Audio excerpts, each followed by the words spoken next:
පොත බෝතලේ ඒ උපාර වෙලාවට ඒක මෙයින් නැයිල වැදුන්නේ ටොම් එකේ වැදිලා කැඩලා ඇවිල්ලා තමයි කෑල්ලක් ඇතු මෙතනින් මේව කරේ. ඊපස්සේ මම මගේ ලේන්න ගත්ත ලේ විදින්න ගත්ත රෑනේ උනේ. ඊට පස්සේ මම එහෙම අතන තියෙන හොස්පිටල් එකට අරන් ගියා. එදා වැදුණු මේ පාර තව සෙන්ටිමීටර් එකක් දෙකක් මෙහෙට ආවා නම් අද මේ තනිය හැක් තියෙන කෙනෙක්ට විදිහට තමයි රුසිරුට ජීවත් වෙන්න වෙන්නේ. චන්දන ලේනාච් මහත්තයා සින්දු කියද්ද අපිත් එක්ක මහව ෂෝ එකේදී අපේ මනුස්සයා මොනවද දක්වන්නේ කවුරුනි කරක් කිව්ව මෙන්න මෙතන එයාට මෙතනට වැදුනේ මේ පැනලා ඒ ආවා. ලක්ෂ දෙක දෙන්න නැත්තම් නගින්නේ නැහැ බං කියන මට්ටමක මම එහෙම නැහැ. ඩ්‍රම්ස් ගහලා තට්ටු තුනක ගයක් හදලා වාහනේ ලීස් තියනවා තව. දැන් මොකද පාහන් ලීසින් නැති වාහනයක් කරගෙන හොඳට ඉන්නවා. කොහොමද ඔය මැනේජ් කරගන්නේ? ෂෝ ඉවරලා ඩ්‍රයිවිං කරන් එද්දී නිින්ද ගිය පස්සේ එහෙම නැද්ද වාහනේ? ෂෝ ඉවරලා ඒ වගේ භයානක සිද්ධි නැද්ද ජීවිතේ? කෝච්චියට එකපාරක් හවුණා. බෑන්ඩ් සීන් එකේ හැම්බෙච්ච හොඳම නායකයා කවුද?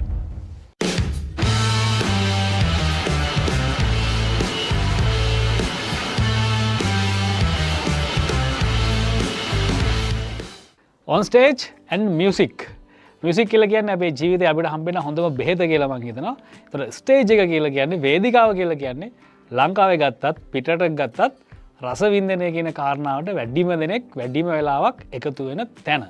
ඉතින් අපි ලංකාවේ ස්ටේජ් එකට ආවම ලංකාවේ ප්‍රසංග වේදිකාවට ආවම ස්ටේජ් එක ප්‍රධාන සාධකය වෙන්නේ බෑන්ඩ් එක. බෑන්ඩ් එකත් එක්ක තමයි අනිත් දේවල් ගොඩක් දේවල් තීරණය වෙන්නේ. අපේ රටේ ගොඩාක් බෑන්ඩ්ස් තියෙනවා. ඒ අතරේ අපි කිව්වොත් කාට හරි දන්න බෑන්ඩ්ස් කීපයක තමන් කැමති පොපුලර් බෑන්ඩ්ස් කීපයක නම් කියන්න කියලා කිව්වොත් ඒ අතරේ මුලින්ම කියවන නමක් තමයි අවුරුදු ගාණක් තිස්සේ all right. ඉතින් all right බෑන්ඩ් එකේ හිතාදර මිත්‍රයා බෑන්ඩ් එකේ ඩ්‍රමර් රුසිරු මුදලිගේ එක තමයි අද මගේ කතාව යන්නේ. රුසිරු ඉතින් මම ලොකු වර්ණාවලට නෙමෙයි කිසි වර්ණාවකට ගියේ නෑ. ඔයා ගැන මොකද ඔයා ගැන ගොඩක් දේවල් දන්නේ. හින්දා මම ඒ වෙලාවත් ඔයත් එක්ක යමක් කතා කරන්න මේ වෙලාව යොදා ගන්න කැමතියි. රුසිරු කාලයක් තිස්සේ අවුරුදු කීයක්ද all right 17 වෙනි අවුරුදු 17 වෙනි අවුරුදු 17ක් ඩ්‍රම විදියට ඉන්නවා කියන එක අපේ රසිකයෝ හැමෝම දන්න කාරණාවක්. දන්න ගොඩක් දේවල් අපි කතා කරමු. ඉතින් කියන්නකෝ මේ මියුසික් වුණ හැදෙන්නේ කොහොමද? මියුසික් වුණ හැදෙන්නේ ඇත්තටම ගෙදර පසුබිමත් එක්ක. ඔය ගෙවල් අංගොඩ අංගොඩගේ IDH. ඉතින් අයියා තමයි මියුසික් කරන්න ගත්තේ. අයියාට ස්තිබස හැහෙන වුණා. ඉතින් අයියලා ප්ලේ කරද්දි මම ජනේලෙන් එළිලා බලන් ඉන්නවා. ඉතින් ඒ වගේ ඒක සාහිත්‍ය තාත්තත් මියුසික් වලට ආදරේ අම්මත් ආදරේ අක්කත් මියුසික් කරා. ඉතින් අක්කගේ මහත්තයාත් මියුසික් කරා. මොමම ලොකු බෑග්ග්‍රවුන්ඩ් එකක් තියෙනවා. ඒ තුල අයියා තමයි ඉතින් අතිදක්ෂයා වුණා. ඉතින් එයා බෑන්ඩ් ඒ කාලේ මං කියන 95 96 යුගයේ වගේ ඒගොල්ලෝ ප්ලේ කරද්දි ඉතින් මමත් බලාගෙන ඉන්නවා. 99 තමයි මම ඉස්සෙල්ලාම ඩ්‍රම් සෙට් එකක් ගහන බෑන්ඩ් එකක් සෙට් උනේ. දැන් ඔය මේ අයියා ගැන කියලාම අයියානේ ගීත් සවුන්ඩ්ස් ගොඩක් අය දන්නවා ගීත් සවුන්ඩ් කිව්වම සවුන්ඩ් මේ බෑන්ඩ් ගහන අය ගොඩක් දෙනෙක් දන්නවා යාව. එතකොට මේ දැන් මටත් මතකයි මම රුසිරු මම බලපු පළවෙනි මියුසිකල් ෂෝ එක මට මතකයි පුංචිම කාලේ. එතකොට මටත් ආස වුණේ ඩ්‍රම් සෙට් එකට. හරිද? ඊට පස්සේ මම වෙන කෙනෙක් ළඟ දවස් දෙක තුනක් ඩ්‍රම්ස් ඉගෙන ගත්තත් ගියාමට මතකයි. අර ඩ්‍රමර්ට තමයි ආස වෙන්නේ. ඔයාලට එහෙම ආසාවක් දාවේ? ඔව් මටත් ඇත්තටම තිබ්බ ඩ්‍රම්ස් ගහන පිස්සුවක් තමයි තිබ්බේ ඇත්තටම. ඉතින් ඒක තමයි කොහොම හරි වැඩි දියුණු කරගෙන ඉතින් අද මේ වගේ තැනකට ඔයත් එක්ක මේ වගේ සාකච්ඡාවකට එන්න ඇවිල්ලා තියෙන්නේ ඒ උන ඒ ආසාව තමයි නේ. ඒ පුංචි ආසාව. හරි. ඩ්‍රමර් කෙනෙක් වෙනකොට මොනවද දැනගන්න ඕන දේවල්? අපිට දෙන්නේ ස්ටික් දෙකක් ගත්තා ලස්සනට ප්ලේ කරනවා අපිට පේන්නේ රුසුරු. ඊට පිටිපස්සේ ලොකු කතන්දරයක් ඇතිනේ. ඩ්‍රමර් කෙනෙක් මොනවද දැනගන්න ඕන දේවල්? අපි හිතමු මෙහෙම දැන් ඔය එනවුන්සර් කෙනෙක්නේ. ඒක තුල තියෙනනේ මුලින් ඉඳන් එන්න ඕන සිද්ධාන්තයක් තියෙනවානේ.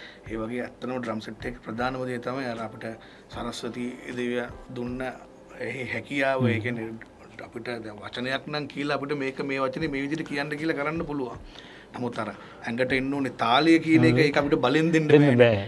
තාලය කියන දේ ඉතින් ඒක අනිවාර්යෙන්ම ඇඟෙත් තියෙන්න ඕනේ. මම දකින ප්‍රධානම ගුණාංගය ඒක වෙන්න ඕනේ. ඉතින් ඒක තිබ්බා කියන්නේ අනිවාර්යෙන් තාලයට අප්පුඩියක් ගහන්න බැරුණත් අපිට මුකුත්ම කරගන්න බෑනේ. ඉතින් ඒක තියෙන ඒ තුල අපි එකින් එක ස්ටෙප් බයි ස්ටෙප් ඇවිල්ලා තමයි ඔය ඩ්‍රම් ගහන ක්‍රියාව තුල වෙන්නේ. ඇත්තටම අපි ඔක ක්‍රිකට් ගහන්න ගියත් එහෙමයි. ඕන දෙයක් එහෙමයි.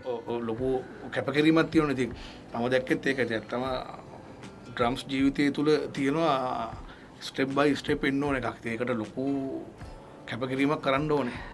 මට මෙන්න මෙහෙම එකක් හිතෙනවා රුසු. දැන් මම ප්ලේයර් කෙනෙක් නෙමෙයි හින්දා මං සීරියස්යක් කරන්න දෙන්න පුළුවන්.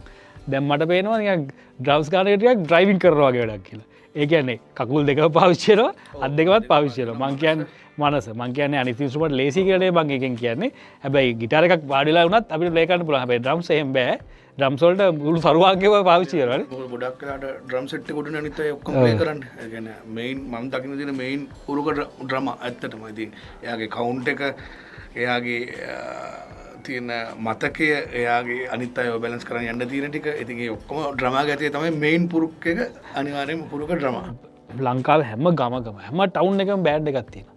ඒ වගේම තමයි හැමදාම ෂෝස් තියෙනවා. ෂෝස් බලන්න රසිකයොත් වෙන අපි රසිකයන වෙනම කතා කරමු.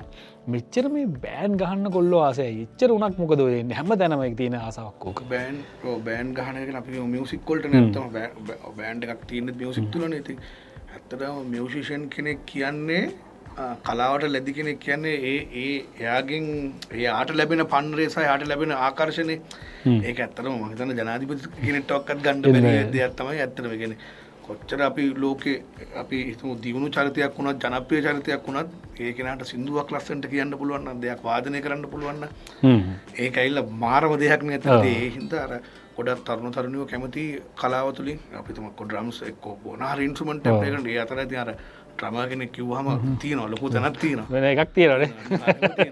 ඒක හරියට මත් විදිහට ඩ්‍රම්ස් ගහලා බලන්න ඕන. මේ එතකොට දැන් හරි පුංචි කාලේ ඌකට ආස වෙලා ආවම එනකොට ඒකෙන් මේක වෘත්තිය කරගන්න පුළුවන් වෙයි. ඒකෙන් ජීවිතේ ගොඩ යන්න පුළුවන් වෙයි කියලා හැඟීමක් තිබුණාද මුල් කාලේ? මේ වෙනකොට ඔය ස්ටික් දෙක වාගේ හින හැබෑ කරලා තියෙනවද? ඇත්තටම තියෙනවා.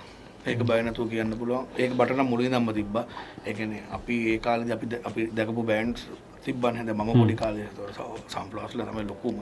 ඒ කාලේ ඔයගොල්ලන්ගේ channel වල ගහනවා ෂෝ. ඒවල සමන් නැද්ද ග්ලෑන්ඩ් සම්ප්ලෝයර් එක්ස්පෙරිමන්ට් තිබ්බනේ බෑන්ඩ් ෆ්ලෑෂ්බැක් ගැලැක්සිස් ඒතකොට සීතු සකුර ඒක හද්දි ඉතින් ඒ අයත් එක්ක අපිත් කතා කරලා තියෙනවා. එතකොට ඒ අපි තුමු ප්ලේයර්ස්ලා නම දිනාම සර්ව සම්පූර්ණ නැති වුණත් ඒ අතරින් 4-5 දෙනෙක් හරි ඉන්නවා ස්ටෙප් බයි ස්ටෙප් ඇවිල්ලා ඒගොල්ලන්ගේ ජීවිත ලස්සන කරගෙන ඒගොල්ලන්ගේ ඒ ගෙන ගමනක් ගිහිපුවා. ඉතින් එතකොට තේරුණා අනිවාර්යෙන් මේක තුල දෙයක් තියෙනවා.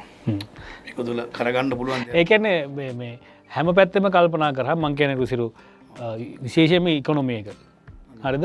මොනවා කරත් කන්න බොන්න අදින්න බල දෙන්න සල්ලි දෙන්න එපයි. ඒ දේවල් ඊට පස්සේ ඔයාලට දැමුණු ජනප්‍රියත්වය කීර්තිය ඔක්කොමත් එක්ක ඩ්‍රම කෙනෙක් වෙනකොට මේ අවුරුදු 17 කරනවා සැටිස්. ඇත්තටම සැටිස්. ජීවිතේ ගොඩක් දේවල් කරගත්තේ ඒ ස්ටික් දෙක අතර ගත්ත එක. මෙහෙම ගෙදර ඉගෙන ගත්තේ නැතුව ඉගෙන ගත්තා. ඒ ලෙවල් වෙන ගත්තා ස්ටඩිස්. ඉස්කෝලේ ගියේ. ඔය ලෙවල් කරේ සෙන්ට් තෝමස් එකේ. ඉතින් ඒ හැම පැත්තම ගන්න ගමන් ගෙදරුණු තිබ්බ ජොබ් එකක් කරමු. මෙහෙම එතකොට විවාහ වෙන්න තියෙන තියුවා ඒගොල්ලන්ගේ ප්‍රතිවලින් මේක කරමු මේක කරමු. නමුත් තිබ්බ ටාගට් එකක් නැහැ. මේක වෙනවා කියලා පුළුවන්. මේක තුල පුළුවන්මයි කියලා. ඉතින් ඒකට අපි කොහොම ගහගෙන එද්දී අර අතන අපිට 2009 දී සෙට් වුණානේ ෆ්ලෑෂ්බැක් ආයෙත් නේ. ඉතින් එතනින් පන්නරයක් ආවා. සහ එතනටත් ගියාම දැක්කරයිට් මේක තුල තියෙනවා දෙයක් තියෙනවා. කැම්පස් ගියා වගේ වුණා. ඔව් කැම්පස් ගියා මේක තුල මේක ප්‍රගුණ ඒක අපේ අතේ තියෙන. සල්ලි හම්බ වෙනවා. ඒක කොහොමද මැනේජ් කරගන්න ඕනේ කොයි විදිහට දියුණු වෙන්න ඕනේ කියලා. ඒකෙන් ඔළුවෙන් හිමක් ගහගත්තා. ඒක පුළුවන්. හරි. අපිට පේන්නේ රුසිරු දැන් ඕගොල්ලෝ ස්ටේජ් එකට එනවා ලස්සනට අඳිනවා ලස්සනට පර්ෆෝම් කරනවා මිනිස්සු නටනවා සතුටු වෙනවා ඔය ටිකනේ. හරිද? අපි දකින්නේ එනවුස ෂෝ එක පටන් ගන්න තැන ඉඳන් ඉවරනා ස්ටොප් එක ගහලා ඉවරනකම් ওই කැලල තමයි සාමාන්‍ය මිනිස්සු දකින්නේ. හැබැයි ඊට එහා පැත්තේ මම පෞද්ගලික දන්නවා යාළුවෝ හින්දා හැමෝම ඊට ලොකු කැපකිරීම ටිකක් තියෙනවානේ. අපි ඒ ගැන කතා කරුවොත් දැන් මම දන්නවා ඔයා IDH ඉඳගෙන ඔයා මේ වෙන්නපුවටනේ කටුන ඒරියට යන්න ඕනේ ප්‍රැක්ටිස් වලට. ෂෝ එක තිබුණේ අනුරාධපුරේ නම් දැන් අපිට හරි කැමතියි අපි ගමනක් ගිහිල්ලා ඇවිල්ලා ඊට පස්සේ පාන්දර 4ට 5ට ඇඳට යන්න දෙනවා නිදා ගන්න. හැබැයි ඔයා තවත් ඔයාගේ වාහනේ නැගලා ඔයා ආයි IDH එකට අර නිදිමත එන්න ඕනේ. ඒක ලොකු කැපකිරීමක්. ප්‍රැක්ටිස් කරද්දිත් වෙනම යන්න ඕන. ඔයාගේ තියෙනවානේ මං කියන්නේ පොදු එකක් තමයි ඔයාට සහ අපේ ලංකාවේ බෑන්ඩ් ගහන හැමෝටම පොදු කාරණාඩියක් තියෙන හැම කැපකිරීමක් තියෙනවානේ. ඒක අපි කියමු. ඔව් ඇත්තටම අපි අවුරුදු 14ක් හිටියනේ ෆ්ලෑෂ්බැක් ආයතනය තුල ඉද්දී කටුන ඒරියේ. ඒතර මම කොළඹ. ඒතර මාගෙත් එක්ක තුෂාර හිටියා යම් කිසි කාලයක්. ඒතර තුෂාර පෑලියකොට. ඉතින් අපි දැන් ඉස්සෙල්ලාම අපිට ඇත්තටම කාර් වාහන තිබුණේ නැහැ. ඉස්සෙල්ලා ඇත්තටම අපිට තිබ්බේ බයිසිකලේ බස් එකේ ගියා. ඊපස්සේ බයිසිකලයක් ගත්තා. ඉතින් ගෙදරට වාහනයක් එන්නේ නැහැ නේද? ඒක එවන්න බෑනේ මේ දෙන්න. එහෙනම් ඉතින් කොළඹ කිට්ටුවක වාහන ෂෝ එක තිබුණොත් පුළුවන්. පුළුවන් සහ එන කොළඹ කිට්ටුව බෑන්ඩ් තෝරගන්න ඕන. ඉතින් තිබ්බේ එකම ආසාව අර යන්නේන වාහනයක්වත් මේවා ගන්න කොහොම හරි වැඩේ කරනවා සහ මේකෙන් දියුණු වෙනවා කියන එක. ඉතින් ඇත්තටම ලොකු කට්ටක් කෑවා. ඉතින් දැන් කට්ට කන ප්‍රමාණය අඩුයි. ඒත් අපි සමහරක් වෙලාවට දැන් වෙන්න අපේ බෑන්ඩ් එක තියෙන්නේ. ඒත් හිතන්න අනුරාධපුර පොළොන්නරුව අම්පාර ප්ලේ කරලා ඉද්දි එක ෆ්ලයිට් එකකින් ඇවිල්ලා එයාපෝට් එකෙන් බැලලා ඊළඟ ෆ්ලයිට් එකට මාරුනා වගේ තමයි කොළඹ එන්නේ. ඒ වගේ තාමත් ඒ මේකක් නැතුව නෙමෙයි. නමුත් අර මේකට අපි කැප කරලා තියෙන ආසාව ඒක අපිට අර දැන් දැනෙන්නේ නැහැ. හේතුව මොකොත් ඉඳ නෙමෙයි. අපි මේකෙන් හම්බ කරන්නේ සහතේ මේ දෙයට තාමත් අපි කැප වෙනවා. ඉතින් ඒක ඇත්තටම ඒක අපේ අම්මා වගේ තමයි ඇත්තටම. එක තැනක් එනවනේ මේ ඕක ගොඩක් සගත කරන්න මට වෙලා තියෙන එකක්. හැබැයි ඒක තමන්ට උනහම නේ ඒක ඉස්සරහට මොනව වෙයිද අපි දැන් මොකද්ද කරන්න කියලා තේන තැන් සමහර එනවනේ. ගොඩක් සංගීත කණ්ඩායමකට මම දැකලා තියෙන එක තැනකදී එහෙම එකක් වෙනවා. ඕගොල්ලොත් පහුගිය කාලේ එහෙම එකක් වුණා. කට්ටිය පොඩ්ඩක් විසිරලා ගියලානේ. වාසනාවකට ආයෙ එකතු වෙලා තිබුණත් වැඩි හොඳ තැනකට ආවිල්ලා කියලා මං හිතනවා. හැබැයි අන්න ඒ වෙලාවේ මොන වගේ එකක්ද හිතට දැනුනේ දැන් මේක නවත්තන්න වෙයිද මොනව වෙයිද අපි මොකද්ද කරන්න කියලා බොහොම තීරණාත්මක තැනක් ආවනේ. අනිවාර්යයෙන් ඒ කියන්නේ ජීවිතේ එක ස්ටෙප් එකක් උඩකට ගිහලා ආපහු පල්ලෙහාට ආපහු වෙන විදියකට මේ වෙලා. ඉතින් ඒක මං හිතනවා මෙහෙම අපි සර්ව සාධාරණම මිනිස්සු නෙමෙයි. ඒ කියන්නේ අපි 100%ම අපිත් 100%ක් හෝ 3ක් හෝ 10ක් හෝ 20ක් ඇති අසම්පූර්ණ තැන්. නමුත් අර 80ක් හරි තියෙනවනේ සාධාරණ තැනක. එතකොට උඩින් උනත් අර මොන හරි අපිව පාලනය කිරීමක් තියෙනවා. ඒ දේ තුළ මම හිතන්නේ මගේ ජීවිතේ මම හැම වෙලෙම හිතන්නේ එතන තමයි සිටුේෂන් එක උනේ. මේ තැනකට මේ දේවල් මේ පොඩි කෙටි කාලයක් තුළ අපිට නොකර ගන්න බැරි දේවල් අපි කරගත්තා. ඒ කියන්නේ අපි අගෞරවයක් කියනෝ නෙමෙයි. නමුත් මේ වෙච්ච සිදුවීම් එක්ක ඉතින් ඒක තුළ අර ඇත්තටම ඒක තමයි අර ඒ කියන්නේ අපේ දැන් බෑන්ඩ් එකේ කට්ටිය විසිරුණා ආපහු එකතු වුණා. ඒ එකතු වීම මිනිස්සු මාර ආස කරා. අර අපිට හිටපු රසිකයෝ ප්‍රමාණය සෑහෙන්න වැඩි වෙලා ඒගොල්ලෝ ආස කරන්නේ නැහැ. ඕගොල්ලෝ ආපහු ඉන්න ඕනේ. ඕගොල්ලෝ මේ ශේෂ්ත්‍රය රැඳෙන්න ඕනේ. ඉතින් මොකද මේ මිනිස්සු දන්නවා අපි අර නිර්හංකාර මිනිස්සු කියන එක දන්නවා. ඇත්තටම ඉතින් අපි මිනිස්සුත් එක්ක මේවා කරනවා. අතට මල්ලි නම් මල්ලි උඹ නම් උඹ මචන් නම් මචන් ඌගේ එයා ගාව දාඩිය ගඳද එයා ඒව නෑ. ඒ වෙලාවට අපි උන්ට අපි භක්තියනේ. කියන්නේ අපි උන් හින්දානේ ඇත්තටම එයාලා හින්දානේ අපි රැඳෙන්නේ. ඉතින් ඒ මේකත් එක්ක ඒ අපිට හිටපු අපි තුමා උඩම ඉන්න ලෙවල් එකේ ක්‍රවුඩ් එක නෙමෙයි. යම්කිසි මට්ටමක ඉන්න ක්‍රවුඩ් එකක් නෙමෙයි. මේ මිනිස්සුන්ට ආසයි තුන අපි ආපහු බෑන්ඩ් එක හදන් ගන්න. ඒකට අද මම හැම වෙලෙම ස්තුති කරනවා. ඒකට අචල මුල පිරුව අපේ පරණ රිද්ම් ගිටාරිස්. එයා තමයි මේක මේව කළා. මචන් නෑ මිනිස්සු අපිට ආදරේ. අපි මේ සෙට් එක එකතු වෙලා මේව ගහමු. අපිට කාගේවත් තැනක අපි රැඳෙන්න ඕනේ නෑ. අපි මේ වෙන්න ඕනේ නෑ. දැන් අපිත් මේ ශේෂ්ත්‍රය රැඳිච්ච මිනිස්සු ටිකන්නේ. ඉතින් ඒ මේකත් එක්ක තමයි ඇත්තටම අපි දෙයක් කරගත්තේ සහ එළියට ආවේ. උසුරු දැන් ඔය මේ ඕන වෘත්තයක මහන්සියක් කියලගත් තියෙනවානේ. මම දැකන සමහරවිට අපි අනිත් කෙනාගේ මහන්සියට ගරු කරන්නේ නැහනේ. අපි යමක් සල්ලි දීලා වෙන්න පුළුවන් ගන්නේ. හැබැයි ඒ කෙනාගේ ජීවිතේ මහන්සියක් තියෙනනේ. අපි හැමෝම යම්කිසි මහන්සියක් මේ සිස්ටම් එක ඇතුලේ කරනවානේ. වාදකයේ කොයි වගේ මහන්සියක්ද වාදකයේ ජීවිතේ ඇතුලේ තියෙන්නේ මේ වාදනය කියන කාරණාවට මේ ස්ටේජ් එකක් උඩ. ඔය හොඳ ප්‍රශ්නයක් ගන්න හැවුවේ. ඒ කියන්නේ ඇත්තටම වාදකයෙක් කියන්නේ මොන තරම් කාලයක් කැප කරනවද? සමහරවිට දරුවන්ගේ දේවල් අත්හැරෙනවා, බිරිඳගේ දේවල් අත්හැරෙනවා, යාළුවන්ගේ දේවල්, ඥාතින්ගේ දේවල්. ඒ මොකද ප්‍රැක්ටිස් එක තුළ. ඒ කියන්නේ තමන්ගේ මනසට හරියන ප්‍රැක්ටිස් එකක් තමන්ට පර්ෆෙක්ට් වෙන ප්‍රැක්ටිස් එකක් නැතුනොත් අපි හැම වෙලේම බයයි ෂෝ එකේ මිසින් වෙයිද මේක ගහගන්න බැරි වෙයිද. එතකොට සමහර අලුතෙන් දේවල් අල්ලගත්ති ප්‍රැක්ටිස් කරද්දී මම හිතන්නේ මුළු මේ සමාජය තුළ සියලු වාදකයෝ මාර කැපකිරීමක් කරන මාර වෙලාවක් ගන්නවා. ඒ ඉන්ස්ට්‍රුමන්ට් එක තුළ ඒ ඉන්ස්ට්‍රුමන්ට් එක ප්‍රගුණ කරගන්න ඒක මාර කැපකිරීමක් එක්ක තැනක ඉඳගෙන සමහරවිට කන්නේ බොන්නෙත් නෑ. මට මතකයි මං ඉස්සර නැගිට්ට ගමන් තත්බුරුසු කටේ ගහගෙන අපි ඩ්‍රම් සෙට් එකේ. ඒ කියන්නේ ඒක තමයි ප්‍රැක්ටිස් කළා වෙලාවක් නෑ නිදාගන්න. ඒක හැමෝම පුදුම කැපකිරීමක් කරනවා. අප්‍රේල් 14 ගෙදර නෑ සාමාන්‍යයෙන් එන්නේ. සාමාන්‍ය මලගයක් වුණත් ගෙදර ඉන්න වෙන්නේ නෑ. මට මතකයි මම මහින්ද අයියා ගාව ප්ලේ කරන සුපර් ස්ටාර්ස්. මහින්ද අයියාගේ තාත්තා හෝ අම්මා අන්තරා වෙච්ච වෙලාවේ මහින්ද අයියාට ෂෝ එකක් සුපර් ස්ටාර්ස්. මහින්ද අයියා ඒත් ඉතින් ජොබ් එකනේ. මහින්ද අයියා ගිහලා ෂෝ එක ගහලා ඇවිල්ලා තියෙනවා. එයා මහින්ද අයියාගේ දුක මහින්ද අයියා හිතේ කියලා කරගෙන නමුත් ඒක මේවා කරන්න බෑන්ඩ් එකක් විදියට ඩ්‍රම් එක නැතුව ෂෝ එකක් ගහනවා කියන අත්තම කරන්න බැරි වෙන්නේ. ඒක හරි අමාරුයි. ඉතින් ඒ වගේ කැපකිරීම කරලා තියෙනවා. හොඳයි බෑන්ඩ් ජීවිතේ. බෑන්ඩ් ජීවිතේ. ඔව් මිනිස්සු හිතන්නේ ස්ටේජ් එක උඩ ලොකු සුන්දරත්වයක් තියෙනවා. ආතල්ලයක් ගන්න. එකම ආතල්ලක තියෙන අපි කාටවත් උදේ 8ට වැඩට යන්න ඕන කියලා බැඳිලා නැහැ. හවස 5ට ඉවර කරන්න ඕන කියලා බැඳිලා නැහැ. අද නිවාඩු දවසේ වැඩට එන්න ඕන කියලා බැඳිලා නැහැ. අර එන්නේ නිදහස තියෙනවා. හැබැයි ඉතින් රසිකත්වයට සහ සංවිධායකයට බැඳිලා තියෙනවානේ. වැඩේට කලින් යන්න ඕනේ, සෑහෙන දුරක් යන්න ඕනේ. ඔව්. අනිවාර්යයෙන් රසිකයව අපි ආදරෙන් තියාගන්නත් ඕනේ, සංවිධායකයව තියාගන්න. මොකද ඔය දෙන්නගේ කැපවීම තුරනේ අපි රැඳෙන්නේ. දැන් ඩ්‍රාමානේ ස්ටේජ් එකේ පිටිපස්සෙම ඉන්නේ.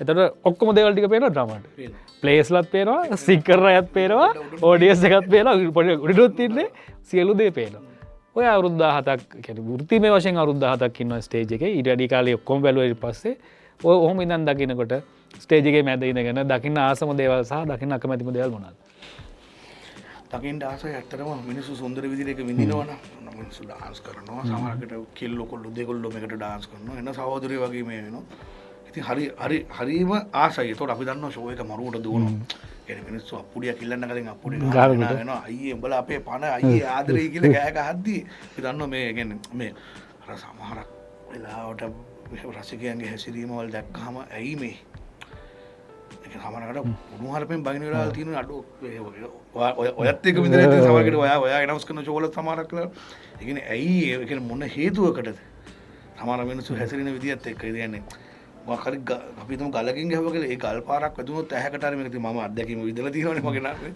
මෙතන තියෙන පාරක් මේ ඔය ඒක අපි කියවුරු මොකක්ද මේ සිද්ධිය 2012 වසරේ එතකොට අපි තුෂාර සුපසිංහත් අපිත් එක්ක ඉද්දී අපි බුත්තල ෂෝ එකක් ප්ලේ කරා එතකොට සාමාන්‍ය සෙනඟ 5000ක් විතර දාන්න පුළුවන් තනක සෙනඟ 15000ක් විතර පැක ඒතකොට අපි හොඳ පීක් කියන්නේ පීක් වේගෙන එනවා ෂෝ ආයෙත් මහ වරුසා වැස්සත් සෙනඟ තමයි ඔය ඉන්න මේකක ඉතින් ඒත් නොවනා හැසිරීම තමයි ඉන්න රසිකයන්ගේ ඉතින් එදා ඔය මේකක එයා හිතන්නේ නැතුව ඉතින් මල්ලි මම කතා කරා එයා කොමර් තිබ්බ පිබ්බෙක් බීලා පොරේ අරන් ආපුවාර ගල් බෝතල් භාගෙට බෝතලේ ඒ උපාර වෙලාවට ඒක මෙයින් නැයිලා වැදුන්නේ ටොම් එකේ වැදිලා කැඩලා ඇවිල්ලා තමයි කෑල්ලක් ඇතු මෙතනින් මේව කරේ ඊට මම මගේ ලේන්න ගත්ත ලේ විදින්න ගත්ත රෑනේ උනේ ඊට පස්සේ මම එහෙම අතන තියෙන හොස්පිටල් එකට අරන් ගියාම එතකොට ශලී ප්ලේ කරනවා බෑඩ් ප්ලේ කරනවා ශාසික ඩ්‍රම්ස් ගහනවා මං ඉද්දිත් පැයක් විතර ඒ දෙන්න ඒගොල්ලෝ non stop එකක් ඇදලා පැයක් විතර හිතන්නකෝ ඊපස්සේ ආවට පස්සේ ආපහු ගහන්න බෑ ඒත් හැසිරෙන විදිය අන්තිමයි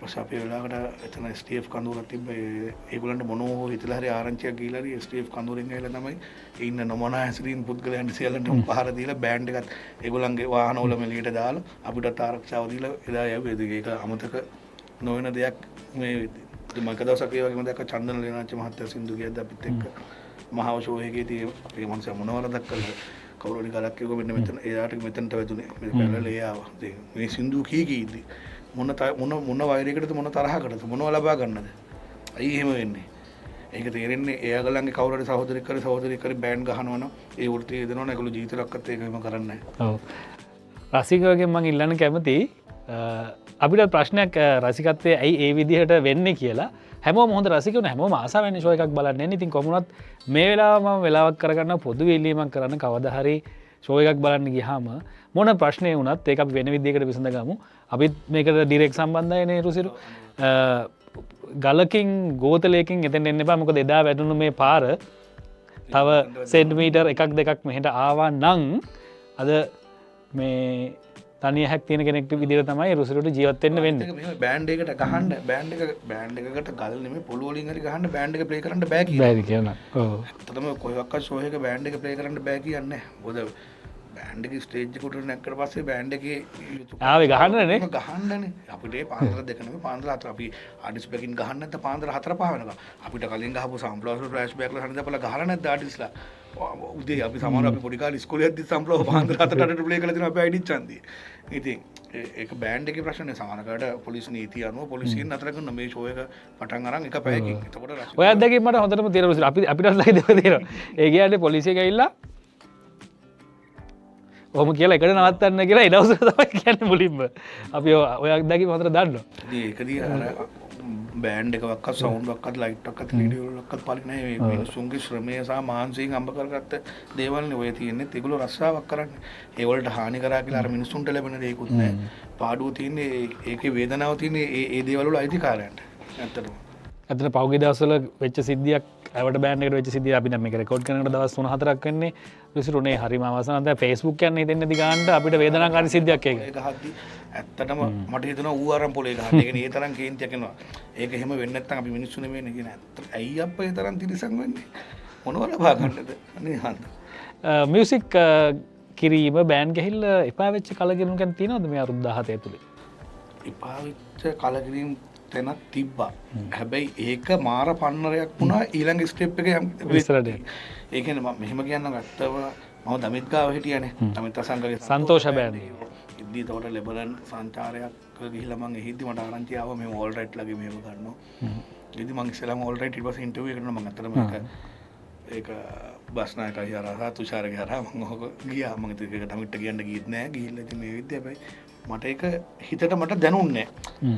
මට මේක මෙයාලත් එක්ක ගමනක් යන්න පුළුවන් කියලා මම දැනුණා. මම ආපහු මම ඒක ඔළුවෙන් අත්හැරලා මම දමිත් එක්ක ඊට පස්සේ ආයි ප්ලේ කරා. ඒනොට ඒක දමිත් ආරංචි දමිත් කිව්වා නෑ රුසුල් කමන්නේ වට එතන හොඳ ගමනක් තියෙනවා. ඔයා එතනට යන්න ඕනේ.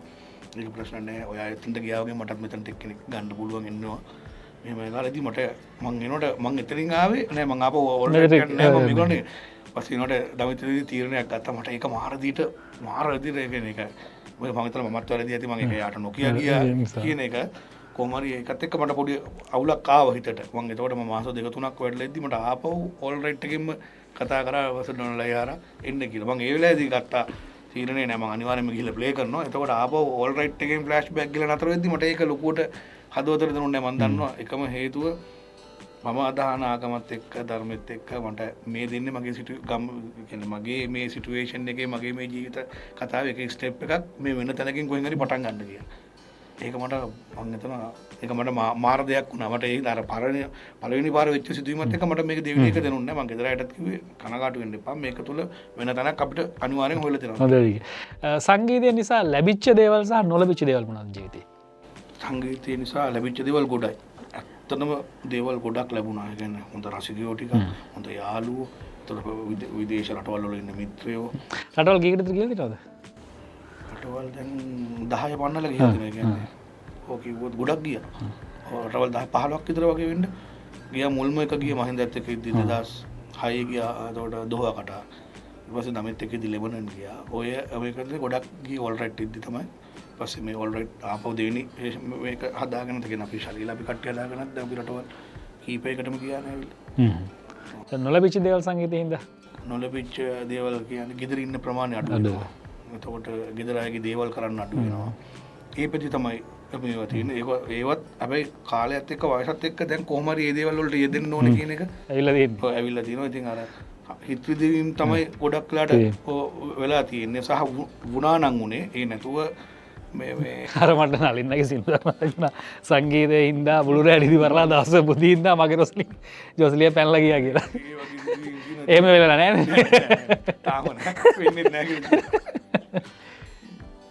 හරි මේ දැන් වාදකෙක් මොන වෘත්තිය කරත් කෙනා කවරුනත් අපිට පිළිගැනීමක් තියෙන්න ඔන්නේ රුසිරු අපිතු වාදකෙක්ට බැංකෝකට ගිහාම ඒජෝපිස්සේකට ගිහම පොලිසේකට ගිහම ගවන්මෙන්ට් එක තැනකට ගිහම ඒ ලැබෙන්න ඕන පිළිගැනීම මේ ගෞරවත්වය ලැබෙනවාද? ඇත්තටම ලැබෙනවා. ඒකෙදී ප්‍රධාන වශයෙන් වෙන්න ඕනේ දැන් අපි කියන තැනත්තා එක ඔයා කියලා හිතමුකෝ. ඔයා කියන තැනත්තව මිනිස්සු එළියෙන් දකින්න විදියක් තියෙනවනේ. අනේ ගණේෂ ඌ පඬිතයනේ බං ඌ හරියන්නේ නැතු ඌගේ ලොකු ඩෝක් එහෙම නෙමෙයිනේ. මිනිස්සෙක් තුල මිනිස්සෙක් හැම වෙලේම හිනාවක් දෙන්න මිනිස්සෙක් ආදරයක් වෙන්නේ මිනිස්සෙක් තුල නිහතමානීත්වයක් තියෙනවා. අනිත් මිනිස්සුන්ට ගරුත්වයක් තියෙනවා. අනිත් මිනිස්සයා කියන දෙයක් අහන්න පුළුවන්කමක් තියෙනවා. එහෙම වුණාම අර එළියෙන් මතු පිටින් නැගෙන අපිට එන අර මොකක්ද ඒකට කියන්නේ ප්‍රසාදය වැඩිනේ. එතකොට ඒක තුල ඔය දන්නවා අර කටින් කට හරි ගිහිල්ලා හරි මචං අරු මරුවා හොඳ ඒක කොච්චර ඌගේ ඕන දෙයක් අර එහෙම එතකොට ඒක තුල අපි එළියට යන ප්‍රතිරූපය අපිට මාර පහසුයි දෙයක් කරගන්න කියන ඕන තරමට පාස්පෝර්ට් කන්තෝරුවටද ඔයගේ බැංකුවටද පොලිසියටද මේ ඉන්න අරයා මේ ඉන්න අරයා හිතන්නකො දැන් ඒ ප්‍රතිරූපය හානි කරගත්තා නම් මේ ඉන්නේ අරයා කියලා කියයි අර කෑ කරන්නේ නැහැ නේ එහෙම වෙලා නැහැ එහෙම වෙලා නැහැ සාමාන්‍යයෙන් මෙහෙම දැන් මෙන්න මේගොල්ලොගේ පැත්තෙන් රුසිරු වෙනස්කමක් වෙන්න ඕනේ නම් කොහොමද වෙනස් වෙන්න ඕනේ කියලා කියන්නේ මුලින්ම වාදකයෝ අපේ රටේ වාදකයෝ හිතන මෙන්න මේ වෙනස්කම් පොදුවේ වෙන්න ඕනේ කියලා දකින්න එකක් තියෙනවද? ඔව් අනිවාර්යයෙන් මේ ඔව් දැන් මියුසික් අප්ඩේට් එකක් තියෙනවනේ ලෝකේ. එතකොට ඒ අප්ඩේට් එකටම යන්න කියන එක නෙමෙයි. ඒ කියන්නේ දැන් අපි තුමු අපේ පෞල් පසුබිමක් තියෙනවා. ඒ පෞල් පසුබිම ලෝකේ තියෙන පෞල් පසුබිමත් එක්ක දුවන්න ඕනේ කියන එකක් නෙමෙයි. නමුත් අපි මේ පවුලේ තියෙන මේක ගෞරවයට රැකගෙන එළියේ තියෙන හොඳ දේත් අරගෙන ඒතකොට මම මේක කියන්නේ දැන් අපි තුමු අපේ බෑන්ඩ් එක බීට් බෑන්ඩ් එක ගන්න. ඒතකොට අපි මේ බීට් බෑන්ඩ් එකේ තියෙන රසය නැති කරගෙන එකපාරට දැන් මේ ලෝකේ එකෝස්ටික් වුණා එකෝස්ටික් තමයි දිනුන වෙලා තියෙන එකෝස්ටික් තමයි රසය කියලා ඉතින් යන්න බෑනේ අපිට ඉන්න රසිකයෝ පිරිසක් ඉන්නවා. එතකොට අපි අපේ ඒ රසිකයන්වත් තියාගෙන අපේ මියුසික් ඒතර අපි දන්න අපි දැන් ඩ්‍රම් එක විදිහට මම දන්නවා රයිට් මේ දැන් අපි නිවුස් ගහන මල්ලි ඉන්නේ. දැන් ඒගොල්ලෝ හොඳ ලොකුවට ප්ලේ කරනවා නැත්නම් හොඳට අතිදක්ෂයෝනේ. එතකොට අපිට එයාලගෙනුත් ගතියුතු දෙයක් තියෙනවානේ. ඇත්තටම. එතකොට අපි එයාලගේ දේවලුත් මේකට අරගෙන ඇවිල්ලා එයාලා ඒ දුන්න දැන් අලුතෙන් දුන්න රසයක් තියෙනවානේ. එතකොට මේ වේදිය සුභාෂ් අයියලාගෙන් දකින්නදී ඊට පස්සේ ගායකයන්ගේ පැත්තෙන් මොන වගේ වෙනසක්ද වෙන්න ඕනේ කියලා දැනගන්න කැමතියි. ඊට කලින් මේ ඒත් එක්ක ඊට කලින් කියලා ඒත් එක්ක පොඩ මතක් කරලා පහුගිය දවස්වල Facebook එකෙන් දාලා තිබුණා කෙනෙක් කතාවක් මේ කොස්ටික් බීට් බෑන්ඩ් සීන් එකක් ගායිකාවක් ඒ කොස්ටික් බෑන්ඩ්ස් එක විතරයි සිං කරන්න කියලා. ඉතින් මමත් ඔක කල්පනා කරනවා මටත් ඔක දෙතුන් දෙනෙක් අහන්න බැරුණා තාම මොකක්ද මේ ප්‍රශ්නේ කියලා. කියන්නේ බීට් බෑන්ඩ් එක සිං කරන එකේ ප්‍රශ්නයක් තියෙනවද? එහෙම අපි කැටගරි කරගන්න ඕනේද? ඒ කියන්නේ යම් කිසි කට්ටියක් ඒකොස්ටික් බෑන්ඩ් වලට සීමා වෙන්න ඕනද? මම එච්චර දුරට දන්නේ නැහැ. මොකද්ද රුසිරු ඒ කතාව? ඇත්තටම මෙහෙම සීමා වෙන්න ඕනේද? මේ මියුසික් නේ අපි කරන්නේ. මියුසික් කරන්නේ හැබැයි මෙහෙමයි. ගායිකාවකට හෝ ගායකයෙක්ට තීරණයක් ගන්න පුළුවන් මම මේගොල්ලන් එක්ක විතරයි සිං කරන්නේ. මම මේ බෑන්ඩ් එක කියන්නේ ඒක එයාගේ තමන්ගේ කැමැත්ත. නමුත් හිතන්නකො මේ මං කියන ඔක්කොම බෑන්ඩ් නෙවෙයි. මං කියන සමස්තයක් විදිහට ගොඩක් බෑන්ඩ් වල ඉන්නේ අති දක්ෂයෝ ඉන්නේ. දැන් සාමාන්‍යයෙන් අපි හිතමු අර මං ওই කීප කතන්දරේ තියෙන ගායිකාවගේ සින්දු ප්ලේ කරන්න බැරි අදක්ෂයෝ ඉන්නවද මේ ලංකාවේ? නෑනේ. දැන් ලංකාවේ මියුසික් පට්ට දියුණුවනේ. එතකොට ඒක සහ බෑන්ඩ් වල තියෙන ඉතිහාසයක් තියෙන හිස්ටරි එකක් තියෙන. එතකොට මේ බෑන්ඩ් එක මොන ආටිස්ට්ලාට බැක් කරලා තියෙන්නේ. අපි හිතමු මේ ආටිස්ට්ලා ඔය කියන විදිහට ඔය අපි කියන අපිට නෝ ප්‍රශ්නේ ආවේ. අපි කියන බෑන්ඩ් එක අපි උමාරියට බැක් කළා නැත්තම්, ලහරු පෙරේරාට බැක් කළා නැත්තම්, බාතිය සන්තෝෂ් බැක් කළා නැත්තම්, ශශිකා නිසංස තව ඉන්නවා. අති ප්‍රවීණ ආටිස්ට්ලාට බැක් කළා නැත්තම්, සුනිල් ඉදිරිසිංහලට බැක් කළා නැත්තම්. හරිද? අන්න හිතන්න පුළුවන්. මේගොල්ලෝ හරියන්නේ නැහැ මේගොල්ලෝ කියන්නේ. මේකේ තියෙන කොස්ටික් ඉලෙක්ට්‍රොනික ලෙවල් ඩ්‍රම් එක තව දෙයක් මේ රුසිරු මම ඔකට එකතු කරන්න මම දන්න කාරණාවක්. දැන් මම දැකලා තියෙනවා ගායිකයන්ගේ පැත්තෙන් අතුල අධිකාරීත් මම දැකලා තියෙනවා. ගොඩක් අය දැකලා තියෙනවා. මට මේ නම් ඔක්කොම මතක් වෙන්නේ නැහැ. මට ඒ කාලේ අබේවර්ධන බාලසූරිය වගේත් මතකයි. මම මේ දැකපුවා. මම හිතන්නේ රූකාන්ත කුරුන්දිලකත් එහෙම කරනවා. ඒගොල්ලෝ ප්‍රැක්ටිස් වෙනවා. ඔව් ප්‍රැක්ටිස් වෙනවා. එහෙම කිකුත් තියෙනවනේ. ඒගොල්ලන්ට පුළුවන් නේ. මොකද බෑන්ඩ් එකක් හම්බ වෙන එක දවසක් නෙමෙයිනේ. ඒගොල්ලන්ට ප්‍රැක්ටිස් එකක් ඇවිල්ලා කෝඩ්ස් හදාගෙන ඇරේන්ජ්මන්ට් හදාගෙන තමන්ට ඕන විදිහට ඇරේන්ජ් කරන්න පුළුවන් නේ. ඒ ගතිගුණේ හොඳ ඒ ගොඩක් ආටිස්ට්ලාගේ තියෙනවා. ඒ කියන්නේ ප්‍රවීණ ගොඩක් ආටිස්ට්ලාගේ තියෙනවා. අපි මේ සින්දු බලමු ප්‍රැක්ටිස් එකක් දෙන්න. ඒගොල්ලෝ ප්‍රැක්ටිස් එකට සමහරකට වියදම් කරනවා. ප්‍රැක්ටිස් එකට කෑම බීම අරන් එනවා. ඒ කියන්නේ අපි කියන්නේ ඒක ගේන්න කියන එක නෙමෙයි. ඉතින් ඒ වගේ අර හොඳ මෙතඩ් එකක් තියෙන ගායකයෝ ඉන්නවා. ගායිකාවෝ ඉන්නවා. ඉතින් අපි කියන්නේ දැන් අපි කියන බෑන්ඩ් එකක් එක්ක ප්ලේ කරන්න බෑ කියද්දි අර පොඩි ඩවුට් එකක් අපිට ඇයි මේ අපි එච්චර හාල් මේ වෙලාද නෑනේ නේ. ඒ දේවල් එහෙම කැටගරි කරගන්න එපා. ඉතින් ඒක මොකද අද නිවුස් වල එක තැනක ඉන්නවා. ඒ කාලේදී නිවුස් වල හිටපු තැන වෙන කෙනෙක් එන්න පුළුවන්. එන්න පුළුවන්. ඒක නිවුස් වල එතකොට යම්කිසි කාලයක අපි දැන් නිවුස් එකකට බෑන්ඩ් ගොඩක් හිටියනේ. එතකොට ඊට වඩා යම්කිසි කලවල වෙන බෑන්ඩ් උඩ හිටියනේ. ඔව්.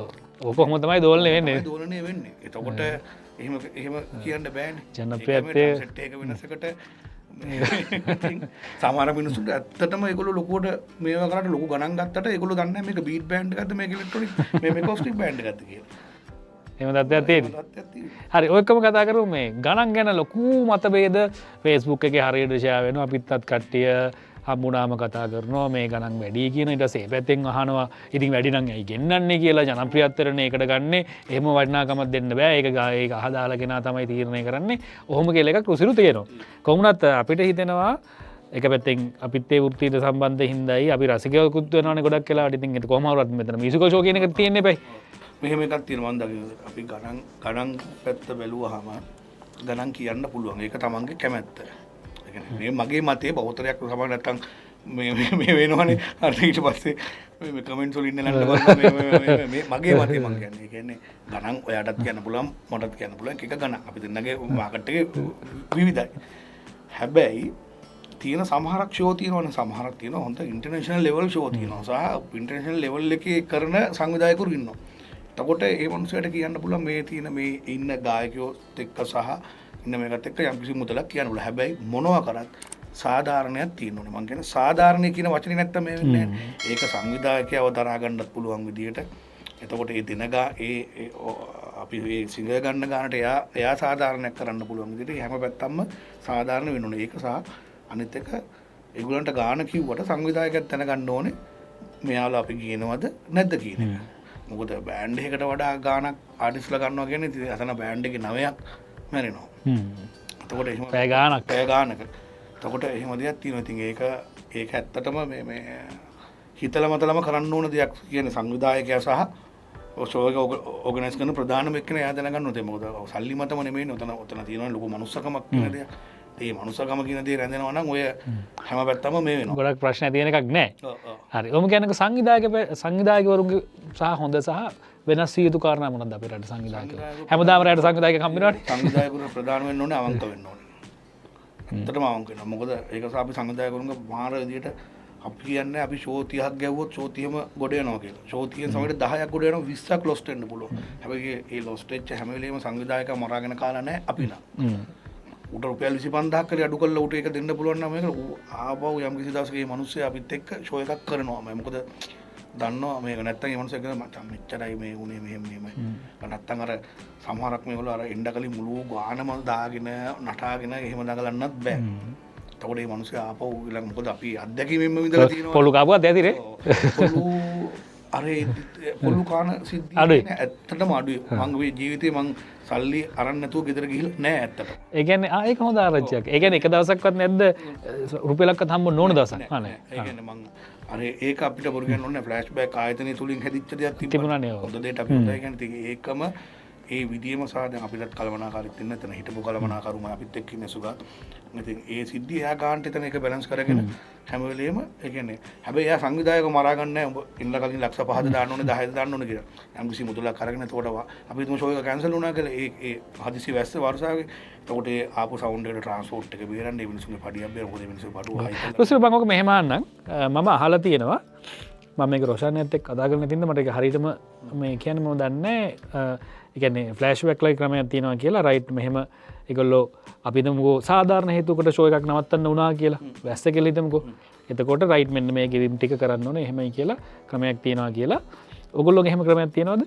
ඔව් ක්‍රමයක් තියෙනවා කියන්නේ අපි දැන් අපි එතනට ගිහලා ස්ටේජ් එක හයි කරලා LED වෝල්ට් එක හයි කරලා බෑන්ඩ් එක ඇවිල්ලා අපි බෑන්ඩ් එක ප්ලේ කරලා නැහැ බෑන්ඩ් එක ඇවිල්ලා ඉන්ස්ට්‍රුමන්ට් එක අපි එතනදී ප්ලේ කරේ නැත්තම් අපි ඇත්තටම එතනදී අපේ විදියට අපි සල්ලි අරන් නැහැ. ඒ කියන්නේ ප්ලේ කරන්නේ නැතුව අපි ගත්තේ නැහැ. අපි අමුසි ඇඩ්වාන්ස් එකක් දාලා තියෙනවනේ. ඒතකොට ඒකත් එක්ක අපි බලන්නේ අපි හිතමු දැන් ලොකුම දුර ප්‍රමාණය අපි අම්පාර ෂෝ එකට ගියා කිව්වම අම්පාර දුර තියාගෙන ලොකු දුරක්නේ. ලොකු ට්‍රාන්ස්පෝර්ට් එක. එතකොට සංවිධායකයන් හැම වෙලේම ඒ ට්‍රාන්ස්පෝර්ට් එකයි ඒ සවුන්ඩ් එකට ආපු මුදලයි ඒත් අපි හිතමු සවුන්ඩ් එක සම්පූර්ණයෙන්ම අපි හිතමු ලක්ෂ 2යි කියලා නිකන් හිතන්නකෝ මම උදාහරණ ඒ ලක්ෂ 2 අඩුම ගානේ යාට 1.50ක් හරි අරන් දීලා. එතකොට ඒ පැත්තත් බැලන්ස් නේ. එතකොට මිනිස්සුන්ට ලොකු පාඩුවක් නැහැ. ඒක ඕගනයිසර්ට යම් කිසි මුදලක් ඉතුරු කරලා එතකොට එයාට ආපහු ඊළඟ දවසේ ෂෝ එක ගහද්දි මේක කළා අපි එහෙම බැලන්ස් එකක් තියෙනවා. ඒක නතුව අර මේ ලක්ෂ 2 දෙන්න නැත්තම් නගින්නේ නැහැ බං කියන මට්ටමක එහෙම නැහැ. ඔව් හැම වෙලේම බැලන්ස් ඔක රඳින්න ඕනේ එහෙමනේ. එතකොටනේ අපිත් රැඳෙනවා. එයාලත් රැඳෙනවා. ඒ නැතුව මේකයි මෙහෙමයි ඌ නැති වුණොත් අපිට ඊළඟ එකක් ඉන්නවා කියන එකනේ ඌවත් ඕනේ ඊළඟ එකවත් ඕනේ. අවංකකම තමයි සංවිධායකවරුන්ගෙන් ඔය බලපෑම. ඇත්තටම එයා මේ වෙන මොකද එයාට ඕකත් සූදුවක් වගේනේ. සෙනඟ වදිනලාට වැදුනහම අපි ඌගෙන් වැඩිපුර ඉල්ලන්නේ නැහැ. ඌගෙන් කියන්නේ මේ ආදරේට. අපි සාවැනි පාචේ වචනේ. අපි යාගෙන් ඇත්තටම අපේ ගාන විතරයි. අපේ ගාන පොරොන්දු ඉතිලා ඉන්නේ. එතකොට අඩුවෙන් හම්බුණා. ඒ කියන්නේ අඩුවෙන් සෙනඟ ආවම තමයි ඔය ප්‍රශ්නේ වෙන්නේ. ඒකට ඉතින් අපිට තේරෙනවා මනුස්සයා ගොඩක් හොඳට වැඩේ කරලා මනුස්සයාත් එක්ක කතා බහ කරද්දි තේරෙනවානේ වංගු දාන්න නැති මිනිස්සු. මෙහෙමයි ඉතින් එතකොට තේරෙනවා සමහර මිනිස්සු ඉල්ලන්නේ නැහැ. අර ගාන වදිලා මචං අවුලක් නැහැ පාඩු ඒකම නෙමෙයි. අර ඒ වෙලාවට ඇත්තට අපිට ගන්න හිතෙන්නේ නැහැ. සම්පූර්ණම උතර අපිත් බලන්නේ රයිට්. යම් කිසි ඉන්න ප්ලේයර්ස්ලාගේ පඩිය ගෙවලා කැම බීම ටික ගෙවලා යම් කිසි මුදලක් ඉතුරු වෙනවා නම් ඒ මුදල ගන්න නැතුව අපි ඒ මුදල ඇත්තටම එහෙම දෙනවා. අවංකවම දෙනවා. ඒකයි රුසිරු දැන් මේක ඇවිල්ලා අර අපි කඩේකට ගිහිල්ලා සබන් කෑල්ලක් ගන්නවා වගේ සබද්දයක් ගන්නවා වගේ එහෙම එකක් නෙවෙයිනේ මේක. ඒක නිමිති මිලක් ගහලා තියෙනවා. එතකොට කඩේ කෙනාට පාඩුණත් ලාභුණත් අපි ඒ ගාන දීලා අවශ්‍ය බාණ්ඩේ ගන්න ඕනේ. දැන් මේක එහෙම එකක් නෙවෙයිනේ. නේ මේක පොඩි මානුෂීය බැදීම් එක්ක හැඟීම් එක්ක යන වැඩක්. සංගීතය කියන්නේ ඒක සංගීතයනේ අපි මේ කරන්නේ. ඒක තුල බිස්නස් එකක් වෙනව නැතුව නෙමෙයි. නැත්නම් ජීවත් වෙන්න බෑනේ. ඉන්ඩස්ට්‍රි එකක් ඉදිරියට තියෙන්න බෑනේ. ඉතින් ඒකයි ඒක තුල අර අපිට දැන් ඇත්තටම අපි ස්ටේජ් එකකුඩිත් අපි දන්නවනේ සෙනඟ දැක්කම හිතා ගන්න පුළුවන් නේ. මෙහෙම කරලා ඉතින් අර සමහර අකලට අර අවිශ්වාසම සංවිධායකකින් තමයි ඒ එක්කෙනෙක්ගෙන් තමයි අපි ගොඩක් වෙලාවට සල්ලි සම්පූර්ණම දාගෙන යන වෙලාවල් තියෙන නැත්තම් ඒක මම දැකලා තියෙනවා. මම රොෂාන් අයියා උනත් කරලා තියෙනවා කියන්නේ මම මේ හිද්දි මම දැකලා තියෙන සමහර වෙලාවට කියන්නේ ෂුවර්ම කෙනෙක්ගෙන් එයා උනත් එහෙම කරන්න යන්නේ නැහැ. දෙන්නේ නැහැ. එයා දන්නවා අනිවාර්යයෙන් මේ මනුස්සයා ක්වොලිටි ජෙනුයින් මනුස්සයෙක් මේ මනුස්සයා සල්ලි දෙනවා කියලා. ඉතින් අපිත් ඒක වෘත්තීයමයි බව තියාගෙන එහෙම කරන්න වෙනවා. ඔව්. ඉතින් ඒ දේවල් එහෙම තමයි ඉතින් වෙන්න ඕනේ. රුසිරු දැන් අපේ රටේ ඕගනයිස එක්කන ඇත්තට ඉතින් ෂෝ එක යන්නේ කොච්චර බෑන්ඩ් එක ඔල්ලුවෙන් හිටන ගැව්වත් ඕගනයිසර් ඕගනයිස් කරන්න බෑ අපි ගොඩක් කරලා ඒගොල්ලෝගේ වොයිස් එකක් වෙනත් තරුණ අපේ ඒගොල්ලොත් එක්ක දාන්නේ හරියට වෙන්නේ අපේ ඕගනයිසර්ලාගේ හොඳ දේවලුත් ඇතිනේ ගොඩක් ඒ මොනවද ඔයාලගේ හොඳ දේවල් ඔව් සමහරක් ඕගනයිසර්ලා ඇත්තටම ඒගොල්ලෝ වෙන අවංකයි කොසා ඇත්ත සැටියෙන් කියන මචං මෙන්න මෙච්චර වෙනක නැත්තම් මෙන්න මෙන්න මේ විදිහට යන්නේ මෙන්න මෙහෙමයි මෙන්න මේ විදිහට කරලා දෙන්න මෙහෙමයි කරලා එතකොට අපිට තේරෙනවා කියන්නේ ඇත්තටම එතකොට අපි ඌව මරාගෙන කන්න යන්නෙත් නෑ අවංකව කොසා එයාට මානසික වාදයක් දෙන්නේ නෑ මොකද සමහර සිටුේෂන් වල අපි හිටියනේ ඕගනයිසර්ස්ලා අපිට කියන මචං උඹලා හින්දා ගිනි තිබ්බේ නෑ කියනවා. එන්නේ ඒ වගේ වෙච්ච අවස්ථා අනන්තවත් තියෙනවා. උඹලා හින්දා මචං මුකුත් කරන්නේ නෑ කියනවා. ඒ කියන්නේ මුකුත් නේ සමහරක් වෙලාවට අපි කියන්නේ ෂෝ 30ක් ගියොත් එහෙම ගොඩ යන එකක් නෙමෙයිනේ. ඕකෙන් කො වැහැලා හරි නැත්තම් සෙනග ඇවිල්ලා නැති වෙලා නැත්තම් බෑන්ඩ් එකට අකමැති වෙලා හරි සෙනගින් නැති වෙලාවල් තියෙනවනේ. අපි තුමු ෂෝ 30න් ෂෝ 15ක් ගොඩ යනවා 15ක. ඒ අර ලොස්ට් වෙච්ච 15 ඉන්න ඕගනයිසර්ස්ලාගේ මූණ වල එතකොට හිතන්නකෝ. මේ මිනිසුන්ට මානසිකවත් වද දීලා මේ වෙද්දි සවුන්ඩ් එවන්නේ නැහැ නැත්තම් මේ වෙද්දි සල්ලි දෙන්නේ නැත්තම් මේව කරන්නේ නැහැ එහෙම දැන් එහෙම දෙයක් නෑ ඇත්තට සමස්තයක් විදිහට ඕගනයිසර්ස් බෙගෙන ඕගනයිස් කරන එක්කනවත් බැලන්ස් කරගෙන බෑන්ඩ් එකත් බැලන්ස් කරගෙන කැන්සල් වුණොත් ඒ මොකද ඒ මිනිස්සු රඳව ගන්න එපා නේ මිනිස්සු තියා ගන්න මොකද මමත් ෂෝ කරන මිනිස්සෙක් විදිහට මම දන්නවා ෂෝ එකක් කරද්දී තියෙන රිස්ක් එක ඒක සහ බෑන්ඩ් කිසිම කෙනෙක්ව නිකන් ගෙන්න ගන්න බෑ සහ මිනිස්සුන්ට වටිනාකමක් තියෙන වැලියු එකක් දෙන්න ඕනේ බෑන්ඩ් එකට ඒ ප්ලේ කරන මිනිස්සුන්ගේ රස්සාවනේ ඔය කරන ලයිට් දාන මිනිස්සුන්ලා ඉඳලා වයර් එක දෙන මිනිස්සුන්ලා ඉඳලා රස්සාව තියෙන මිනිස්සුන්ට පේමන්ට් මොකද මේ මිනිස්සු මහන්සියෙන් ඒ දේවල් කරන්නේ එතකොට ඔය හට් පුටු ගහන අය කවරින් ගහන අය මොන වැස්සේ මඩ කාගෙන සමහරක් ඒවා වෙලවල් අස්සෙන් ඉන්නේ වඩවල් වල läගගෙන මොකද දැන් ෂෝ බලන ගොඩක් අය ඊළඟ දවසේ උදේ 7-8ට මොකද්ද ග්‍රවුන්ඩ් එකේ වෙන්නේ කියන එක දන්නේ නැහනේ ඒ වෙලාවටත් සෞන්් ගෙනපයි තාම ග්‍රවන්් එක ස්ටේජ් එක ඊළඟ දවසේ හවස් වෙනකරුත් ගලවනනේ අපි ඒ පැත්ත දකින්නෙම නෑනේ මාර මහන්සියන්න වෙන්නේ ඉතින් එතකොට ඒ හැමදේ ඒ මිනිස්සු ඔක්කොටම සල්ලි ලැබෙන්නේ ඕගනයිසර්ගෙන්නේ එතකොට ඕගනයිසර් අපි හරි විදිහට තියාගන්න ඕන සහ ඕගනයිසර් හරි විදිහට වැඩේ වෙන්න ඕනේ මොකද එයාටත් ලොකු අපි 10000ක් ඉන්න තියෙන සෙනඟ 20000ක් වෙන වෙලාවල් තියෙනවා එතකොට කවුරුත් වැඩිපුර සල්ලි ඉල්ලන්නේ නෑනේ අඩු වුණොත් තමයි අපි හැම වෙලේම මානසික පැත්ත හිතන්නේ එයා හිතා මොකද සමහරක් පිටරට ඕගනයිසර්ස්ලා අපිට සල්ලි දීලා තියෙනවා කියන්නේ වැඩිපුර අපි හිතමු ලක්ෂ 5 නම් පුරුදු දීලා තියෙනවා තව වැඩිපුර ලක්ෂයක් එහෙම දීලා තියෙන අවස්ථා අනන්තවත් තියෙනවා පිටරට ෂෝ වලදී. නමුත් ලංකාවේ ෂෝ වලදී අපි එහෙම මේවා කරලා නැහැ. අපි එහෙම ඉල්ලන්නෙත් නැහැ. ඒ කියන්නේ සමස්තයක් විදිහට මේ මනුස්සයා සල්ලි නොදුන්නත් මේ මනුස්සයාගේ සැලකිලි ටික කෑම බීම මේ මනුස්සයාගේ තියෙන කරුත් මේ මනුස්සයාගේ සතුට ඒ සතුට ඇතින් අපිටත් මේ වෙන්නේ ඒක තමයි ප්‍රධානම ජයග්‍රහණය ෂෝ එක කරපු මනුස්සයා සතුට වෙනවා නම් එන්න ආපු රසිකයෝ ටික සතුට වෙනවා නම් වෙලාවට කලාවට ෂෝ එක ඉවර කරගන්න පුළුවන් වුණා නම් හොඳ ආටිස්ට්කට බෑක් කරගන්න පුළුවන් වුණා නම් ඒක තමයි ලද එකම ජයග්‍රහණය සහ ඕගනයිසර්ගේ සතුටත් ඒකයි අපේ සතුටත් ඒකයි. හරි රසිකයෝගේ පැත්තේ මොනවද වෙන්න ඕන වෙනස්කම්? රසිකයෝ ඇත්තටම බුද්ධිමත් වෙන්න ඕනේ මිනිස්සු අර ෂෝ එකට එන සාමාන්‍ය මිනිස්සුයම ෂෝ එක බලලා යන විදියට හිටියානම් ඒක ඇති ඒ එන මිනිස්සයා ඇයි මේ මගදී මේ වෙලාව මොන හේතුවකටද අර වියරු වෙන්නේ මොනව ලබා ගන්නද හිතන්න ඒ ගහන කලා තමන්ට වැදුණා නම් කොච්චර මේකක්ද නේ තමන්ගේ සහෝදරයෙක්ට වැදුණා නම් ඒක නම් මෙහෙම ඉල්ලීමක් කරමු හිස් අතින් එන්න හිස් අතින් යන්න බෑ හිස් හිතින් යන්න එපා සංගීතයෙන් හිත පුරවගෙන යන්න එච්චරයි අඩුපාඩු වෙනවනේ අපි ගෙවල් වල පවා අඩුපාඩුවක් තියෙනවනේ සමහරකට නේ කැම වෙලක් නැති වෙලාවක වෙන්න පුළුවන් ඒකට අපි මරා ගන්නවද කියලා ඒ වගේම රුසිරු දැන් අපි හැමෝම මොකක් හරි ජොබ් එකක් කරනවානේ අපි හැමෝටම තමන්ගේ ජොබ් එකට පරක් කියලා ගිහපු දවසක් තමන්ගේ ජොබ් එක කරගන්න බැරි වෙච්ච දවසක් තියෙනවා. ඒක ගායකයෙකුට වෙන්න පුළුවන්, බෑන්ඩ් එකකටත් වෙන්න පුළුවන්, සවුන්ඩ් එකකටත් වෙන්න පුළුවන්, ඕගනයිසර් කෙනෙකුටත් වෙන්න පුළුවන්. අනිවාර්යයෙන්ම. ඔව් ඒලාට ඔව් අර ඇත්තටම ඇවටර් සිටුවේදී බෑන්ඩ් එක ඉච්චර වෙලාවක් ඇදගෙන ඉන්නවා කියන්නේ පව් ඇත්තටම. ඒ කියන්නේ ඒක ලොකු සිටුේෂන් එකක් නේ. ආටිස්ට් කෙනෙක් කෙනකන් ගහන එක ලොකු වෙලාව ප්ලේ කරන එක ඒ කියන්නේ ඒක එහෙම නෙමෙයි. ඔක යන විතියක් තියෙනවනේ. බෑන්ඩ් ෂීන් එක ගැහුවා ආටිස්ට් ටික ගැහුවා නන් ස්ටොප් එක ගැහුවා ඕම ඉවර වෙනවනේ. ඉතින් අපි අර ඇත්තටම බෑන්ඩ් එකක් කියන්නේ මානසික පැත්තෙන් සෑහෙන්න හිතනවා. සමහර වෙලාවට ආටිස්ට් කෙනෙක් කෙනකන් අපිට ඌවත් ගොඩ දා ගන්න ඕනේ. කියන්නේ ආටිස්ට්වත් ගොඩ දා ගන්න ඕනේ. මිදනක ටික තියා ගන්නත් ඕනේ. ඒක බෑන්ඩ් එකක් තමයි හැම වෙලෙම එතනදී අසරණ වෙන්නේ. ඔව්. මේ කලින් කතාවලට සම්බන්ධ කැලි දෙකක් මට අමතකුණා රිසුරු. එකක් තමයි දැන් අර අපි ප්‍රැක්ටිස් එක ගැන කතා කරන්නේ. දැන් අපි ෂෝ එක ගහන එක තමයි දකින්නේ. හැබැයි ඊට කලින් දවසක මේ සින්දු සියල්ල ප්‍රැක්ටිස් කළ යුතුයි. ෂෝ එකේ ප්ලේ වෙන සින්දු නෙමෙයි අලුතෙන් එන සින්දු. සමහරවිට ෂෝ එකේ මුළු සින්දු ටිකම ප්‍රැක්ටිස් කරන අලුත් තියෙනවා. සින්දු කීයක් විතර මතකයේ ඇද්ද? ඒ කියන්නේ දැන් විනාඩි 3 3:00 4 ඒවා සෑහෙන ප්‍රමාණයක් මතක තියෙන්න බෑ වර්ධින්න නැතුව ප්ලේ කරන්න. අනික මුළු සින්දුවේම ඩ්‍රමා ඉන්නවනේ. එහෙමයි. දැන් ඒක මෙහෙම තිබ්බොත් ඒ කියන්නේ එහෙම හිතුවොත් මම දකින්න විදියට මම මක් ගැන පොඩි එකක් හරි මම ලයිබ්‍රරියක් වෙන්න පුළුවන් මතකේ. හැබැයි ඒක ලංකාව තුල වෙන්න පුළුවන්. අපි වල අරෝස්ට් අරෝෂාන එක සම්ප්ලෝගා ඒගොල්ලෝ ලෝක ප්‍රකට ලයිබ්‍රරි වෙන්න ඕනේ. මොකද පිටට බෑන්ඩ්ස් කොහමද ඔච්චර සින්දු ප්ලේ කරන්නේ නෑනේ. ඉතින් ඇත්තට ඒක සහ දැන් මම එතනදී විශේෂයෙන්ම අපේ කීබෝඩ් ලීඩර් දිලීප චින්තක පාට්ස් බලන් එනවා කියන්නේ මේ අලුත් සින්දු අපි එකට එකක් සමානයි නේ. සින්දු 10 ගහලා තියෙන අලුත් සින්දු ප්‍රැක්ටිස් නොකර අහගෙන ඇවිල්ලා ගායන එක්ස්පීරියන්ස් එක හොඳ බේසස් වල ගායන කෝඩ්ස් එක දුන්නා ශනිකලට කෝඩ්ස් එක දුන්නා සින්දු අහගෙන එනවා මල්ලි පෑඩ් බීට් එක මම ඒක මේව කරන ඉස්සර ශශිකයි මමත් එහෙම තමයි ශශික මම උස්සා මොකද්ද ගහන්නේ මේ මම ගොබ චාරක් ගහමු මේකට මේක ගහමු ඊට සින්දු අහගෙන ඇවිල්ලා ඒ තියෙන මතකෙන් ගන්න ඇත්තටම ඉතින් තාමත් ඒ මතකේ තමයි ඒකත් වෙනම වරප්‍රසාදයක් ඒක මම හිතන්නේ ඒක හැමෝටම කරන්නත් බෑ ඒක එක්ස්පීරියන්ස් එක තුල ඒ යන තියෙන සින්දු ගැන බාර ගන්න තියෙන සින්දු සාමාන්‍ය ගොඩක් රට දැන් හැදෙන සින්දු එකම රටාවකට හැදෙන සින්දු ප්‍රමාණයක් තියෙන්නේ ඒ හින්දා මතකේ තියාගන්නත් අමාරුයි මුචනික ඒ ෂෝ එක වෙලාවෙ හරි පොඩ්ඩක් අහගෙන ගහ ගන්න පුළුවන් යන විදිය තියෙන ඒක ඇත්තටම එක්ස්පීරියන්ස් එකත් එක්ක තමයි මේ වෙන්නේ හරි එතකොට මේ ජීවිතේ මාර වැදගත්නේ මේ සල්ලි මැනේජ් කරනවා කියන එක සල්ලි හම්බ කරන්නත් පුළුවන් සල්ලි මැනේජ් කරන්න නිකන ගන්න ඕන විසරු එතකොට අවුරුදු 17ක් ඇතුලේ ඩ්‍රම්ස් ගහලා තට්ටු තුනක ගයක් හදලා වාහනේ ලීස් තියනවද තව නෑ මොකද පාහන් ලීසින් නැති වාහනයක් කරගෙන හොඳට ඉන්නවා කොහොමද ඔය මැනේජ් කරගත්තේ ඒකට මෙහෙම මුල් පුරුක් දෙක ගෙදර ඉන්න ඕනේ නේ කියන්නේ අම්මගේ තාත්තගෙන් ලැබෙන මේ වනේ ආభాසනේ එහෙනම් අපිත් ඒ කාලේ ඉතින් අම්මලා කරන තාත්තලා කරන දේවල් ඒකත් එක්ක සහ ඉතින් එහෙම දැකලා කාලයක් යද්දි තීරනවානේ වයස මොහුපුරා යද්දි තීරනවා ආතල් ගන්න ඕන තැන් වලදී ආතල් ගන්න ඕනේ නමුත් අනාගතයක් තියෙන්න ඕනේ මොකද්ද කියන ඉතින් ඇත්තට ඉතින් අර හදපු ගෙවල් ප්‍රසිද්ධ කරගෙන දැඟලුවෙත් නැහැ. ගත්ත වාහන දැඟලුවෙත් නැහැ. යම්කිසි කාලවල හොඳ වාහන තිබ්බා යම්කිසි කාලවල එක එක සිටුේෂන් එක හැපි හැබැයි කිසිම අඩුපාඩුවක් නොකර ජීවිතෙත් විඳගෙන පාඩු යන. කෙසේ නමුත් මට හිතෙන දේ තමයි රුසුරු ඒ කියන්නේ බෑන්ඩ් එකේ ඩ්‍රමර් කෙනෙක්ට මේ තට්ටු තුනක ගයක් හදලා වාහනයක් කරන් ඉන්න පුළුවන් කියන්නේ ඒක ලොකු දෙයක්. එහෙම කරන්න පුළුවන්.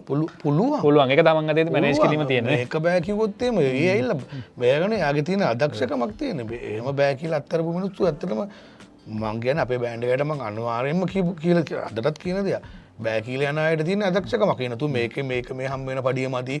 මේකෙන් දෙයක් කරන්න බෑ. මේ කව දෙනකන් ගහන්න පිස්සු දානේ. ඒ ඇවිල්ලා ඒගොල්ලන්ගේ අදක්ෂකම. කරන්න පුළුවන්. ඇත්තටම නැත්තම් මං එහෙම මේ ගැම්මට කියන මුකුත් නෙමෙයි. පුළුවන්. කරලා පෙන්න වෙන්න. ඔව් පුළුවන් නේ. රයිට් අපි වෙන පැත්තට යන කතාවේ මේ ඕල් රයිට් නම්බර් 1ද මොකද ගොඩක් අය නම්බර් 1 කියනවා ඒක හේතුවෙන් කියනවා මගේ ජීවිතේ ඕල් රයිට් මට නම්බර් 1 මට නම්බර් 1 හැබැයි දැන් මොකක් හරි නම්බර් 1 කියනවා නම් ඒකද මොකක් හරි ක්‍රමවේදයක් තියෙන්න බෑනේ නම්බර් 1 දැන් අපිට කියන්නේ ඔය හොඳ ප්‍රශ්නයක් මොකක් හරි ප්‍රොඩක්ට් එකක කියන්න පුළුවන් රයිට් සේල් එකෙන් නම්බර් 1 දැන් අපි දක්ෂතාවෙන්ද ජනප්‍රියත්වයෙන්ද කොහොමද නම්බර් 1 වයින් බෑන්ඩ් එක අපි වාහනයක් ගත්තත් ඒ වාහනේ නම්බර් 1 වෙන්නේ වාහනේට කොච්චර ඔප්ෂන් ගොඩක් තියෙනවා අද එක ඔප්ෂන් එකකින් කියන්න බෑනේ ඒකේ පාට ලස්සනට තිබ්බ අනිත් වාහන ඔක්කොටම වඩා පාට ලස්සනට තිබ්බ හින්දා ඒක නම්බර් 1 වෙන්න බෑ නම්බර් 1 වෙන්න ඇත්තටම ඒක තමයි ඒගොල්ලන්ගේ බෑන්ඩ් ඉතිහාසය තුළ එක්ස්පීරියන්ස් එක. ඒගොල්ලන්ගේ බෑන්ඩ් එක ඇවිල්ලා තියෙන කාලය මම අපි ගැන නෙමෙයි කියන්නේ. පොදුවේ කියන්නේ. එතකොට මේ බෑන්ඩ් එකේ සර්විස් එක. එතකොට මේ බෑන්ඩ් එකට තියෙන සැප සම්පත් ගොඩ සහ මේ බෑන්ඩ් එකට තියෙන ඒ කියන්නේ සින්දු ප්‍රමාණය. තේරෙනවද? එතකොට මේ බෑන්ඩ් එක පාවිච්චි කරන මියුසික් ඉන්ස්ට්‍රුමන්ට්. එතකොට මේ බෑන්ඩ් එකට ඒ මියුසික් ඉන්ස්ට්‍රුමන්ට් ඒගොල්ලන්ගේ ඒ ස්පීකර්ස් ඒගොල්ලන්ගේ එතකොට ඒ සවුන්ඩ්ස් පද්ධතිය ඒගොල්ලන්ගේ ඒ වාහන ඒගොල්ලන්ගේද. එතකොට බෑන්ඩ් එකේ බ්‍රෑන්ඩ් එකක් වෙලාද අන්නේ ඉතින් එහෙම ඒ නැතුව සෙනග 30000ක් ආවා සෙනග 50000ක් ආවා කියලා මම නම් ජීවිතේට මම ඒක අනුමත කරන්නේම නැහැ නම්බර් 1 වෙනවා කියලා. ඒක අද මේ බෑන්ඩ් එකට එන්න පුළුවන් හිට වෙන බෑන්ඩ් එකට සෙනග එන්න පුළුවන් ෆ්‍රී ෂෝ වලට ඊටත් වඩා සෙනග එන්න පුළුවන්. නමුත් අර නම්බර් 1 වෙන්න ඒ සමස්තයක් තුල ඒ ඔක්කොම ටික තියෙන්න ඕනේ. ඕන්ලයිට්ලගේ බෑන්ඩ් එකක් විදියට සාකච්ඡාවක් කියලා දින දැන් ෂෝ හම්බෙනවා ගහනවා සින්දු ටික ප්‍රැක්ටිස් කරනවා. ඉතින් එහාට මෙන්න මේ තැනකට අපි යනවා කියලා විෂන් එකක් තියෙනවා. ඇත්තටම තියෙනවා. එකක් අපේ තව නොබෝ දිනකින් අපේ ඔරිජිනල් කියන්නේ අපිට නැති සම්පත් ටිකක් තිබ්බනේ. සම්පත් තිබ්බ කියන්නේ ඒක අපිට නැති වෙලා නෙමෙයි. අපේ විසින් අපි ඒක ඇති කරගත්තේ නැහැ. එතකොට ඒක මං කිව්වා අර නම්බර් 1 වෙන්න සින්දු ප්‍රමාණිකුත් ඕනේ. ඉතින් ඒ දේවල් ගොඩක් තියෙන්න ඕනේ. ඉතින් ඒ පැති වල ඒක මේ නම්බර් 1 වෙන්න දඟලන එකක් නෙමෙයි. නමුත් අර අපේ අර ඔයා කියනවා වගේ අපේ ගමන තුල වෙන්න ඕන දේවල් එකක් තමයි සින්දු අනිවාර්යෙන් බෑන්ඩ් සින්දු ටිකක් තියෙන්න ඕනේ. සහ ඒ වලට විෂුවල් තියෙන්න ඕනේ. ඒවා මිනිස්සු අතරට යන්න ඕනේ. සහ සවුන්ඩ් සෙටප් එකක් හිමින් අපේ තුල හැදෙන්න ඕනේ. ඉතින් එහෙම දේවල් එහෙම ටිකක් තියෙනවා. ඉතින් ඒකට මමයි ශලින්දනේ බෑන්ඩ් ලීඩර්. ඉතින් ඒකත් එක්ක චතුර අපේ චින්තයි දැන් ඉන්න දිලීපයි අපි පරණ 4 දෙනා. ඒකට අපි සුගා ඉන්න මැනේජර්. ඉතින් අපි කට්ටියගෙම මේකත් එක්ක යම්කිසි අඩිතාලමගේ පැති වලට තියාගෙන යනවා. ඉතින් ඇත්තටම දැන් අපේ දිලීප වෑන් එකක් ගත්තා KDH එක. ඉතින් ඇත්තටම අපි ඒව කවදාකවත් හිතුව නැති දේවල් මේ විදිහ අපේ බෑන්ඩ් එකට වෑන් එකක් තියලා අද ඌ සංචාරයක ගිහිල්ලා ෆැමිලි බෑග්ග්‍රවුන්ඩ් එකත් එක්ක. ඉතින් ඒව සුන්දර දේවල්. අනිවාර්යයෙන්. ඒව මියුසිෂියන් කෙනෙක්ට ඒ දේවල් වින්ද කරගන්න පුළුවන් කියන්නේ ඌ ඇත්තටම යාර වින්ද දුකේ කාපු කට්ටේ ප්‍රතිඵල. ඒක මහදවතීම සතුටු වෙන. මුලදී කට්ට පස්සේ පට්ට කියන්නේ ඒකයි. ඉතින් ඒ දේවල් තුල ඒක ස්ටෙප් බයි ස්ටෙප් ඉතින් යනවා. ඒක සාහිත්‍ය අපිට ප්‍රැක්ටිස් කරන ලස්සන ස්ටුඩියෝ එකක් හදාගෙන තියෙනවා. තියෙනවා. මේක මම ඇහුවට කවන්න නැද්ද මල්ල? දැන් ඔයගොල්ලොන්ට හම්බෙන මුදල බෙදා ගන්න ක්‍රමයක් ඇතිනේ ඔයගොල්ලෝ ගැතන මොකක් කර ක්‍රමයක්. ඒක නෙමෙයි මම අහන්නේ. ඊට අමතරව බෑන්ඩ් එක වෙනුවෙන් වෙනම ගාණක් ඉතුරු වෙන ක්‍රමයක් මොකක් හරි තියෙනවද? ඔව් අනිවාර්යෙන් බෑන්ඩ් එක වෙනුවෙන් පොඩි ක්‍රමයක් තියෙනවා ඒක හදලා. හරි. එතකොට මේකත් ඒ වගේ මේ යාළුවෝ තරහට ප්‍රශ්නයක් නෙද්ද නැහැ. බෑන්ඩ් සීන් එකේ හම්බෙච්ච හොඳම නායකයා කවුද? මම ඒක අවුලක් නෑ මට කියන්න පුළුවන්. බෑන්ඩ් සීන් එකේ මට හම්බෙච්ච හොඳම නායකයා මම දැක්කේ මහින්ද සිල්වා. මං හිටියන්නේ මහින්දක අවුරුදු දෙකක් හිටියා සුපර් ස්ටාර්. එහෙම හිටියා කියන්නේ මහින්දගේ මම දන්නේ අනිත් පැති වුණා මම මේ කියන්නේ නායකයා තමයි මම එයාත් එක්ක හිටපු කාලේ තුල. එයා අදටත් වැරද්දක් කියන්නේ සමාජය ඉස්සරහා නෙමෙයි. එයා පෞද්ගලිකව කතා කරලා මල්ලි අතන රෝල් අපි අරේම ගහමු නේද? නැත්තම් කවදාකවත් අර විහිළුවක් වෙන්න නැත්තම් ඒ මනුස්සගේ හිතට දෙන්න. මම එයාගේ දැක්ක හොඳ ගති ගුණ ටිකක් තමයි. මේ වගේ දැන් නැත්තම් ස්ටේජ් එකේ කවදාකවත් අමුණාට කරගෙන අයියෝ එහෙම එහෙම නෑ. මම දැක්කේ එයා නායකයා. මගේ ඊට පසු මම තුලින් මම ආදරේ ශලින්දට. ශලින්දට ආදරේ කියන්නේ ශලින්දත් එක්ක හරි ලේසි කරන්න. ශලින්ද නායකයෙක් නෙමෙයි ඇත්තටම අපිත් එක්ක සාමාන්‍ය මිනිස්සෙක් විදිහට ශලින්ද ජීවිතේ. ශලින්ද හැමලේම සුලෝ මං කැමති නෑ මචං. මිනිසුත් එක්ක තරහ වෙන්න, මිනිසුත් එක්ක මේ වෙන්න. ඉතින් පොඩි ප්‍රශ්න ආවත් මේ වුණත් බෑන්ඩ් එක ඇතුළේ ප්‍රශ්න නොවෙනව නෙමෙයි අපි එක පවුලක්නේ. මේ වුණත් අර මිනිහා හැමලේම මිනිහාගේ ඒක සහ මිනිහා ගෙදර ගිහිල්ලා හරි සමාව ඉල්ලන්න.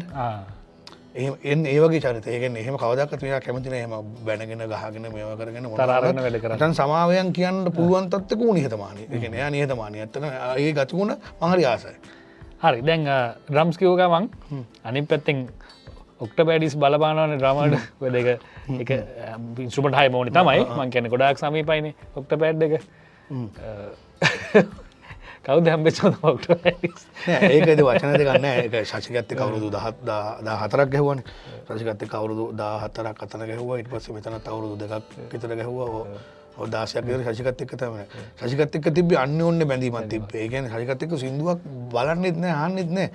නිකන් ශශික අර කාලයත් එක්ක මේ වෙච්ච දෙයක් සහ ශශික කියන්නේ හොඳ මයින්ඩ් එකක් හොඳ මියුසික් ඔලුව. මම ඌට ආදරේ ඒක සහ මට වඩා අවුරුදු 10ක් විතර බාලයි 10ක් 12ක් විතර බාලයි. මට කියනවා මම උඹට මාමේ කියලා කතා කරන්න ඕනේ කියලා එහෙම කියන්නේ. හැබැයි ඒ බාල කමට වඩා මුහුපුරා ගිය දැනුමක් තිබ්බා. ඒක සහ හරි කෙලිලොල් හරි සුන්දරයි. ඕකේ ඊට ටික මම කියන්නම් ෂෙනු ඔයා හොඳ ප්ලේයර් කෙනෙක්. ඔයා තමයි හොඳම රීප්ලේස්මන්ට් එක. අර ඊට පස්සේ මම ඔයාට හරි ආදරේ මම විලුට ඇවිත් ප්‍රශ්න. නෑ මම ඒක ශාසික ඒක මට ෂෙනු කියන්න බෑනේ. හැබැයි අපි හෙව්වේ වෙනස් පුද්ගලයෙක්. ශාසික ගියාට පස්සේ මොකද ශාසික කාවක්වත් ෆලෝ කරලා ගහපු මිනිස්සු ශාසිකගේ මුල අතීතයේ ෆලෝ එකක් තියෙන්න ඇති. ඒක අපි හැමෝටම තියෙනවනේ. අපි කවුරුර කෙනෙක් ගහනවා දැකලා බලාගෙන ඊට පස්සේනේ අපේ ඇඟේ දේවල් අපි මේවා කරගෙන හදාගන්නේ. හැබැයි ශශිකගේ තිබ්බෙත් වෙනම කලාර එකක් වෙනම අයිඩියා ශශිකගේ.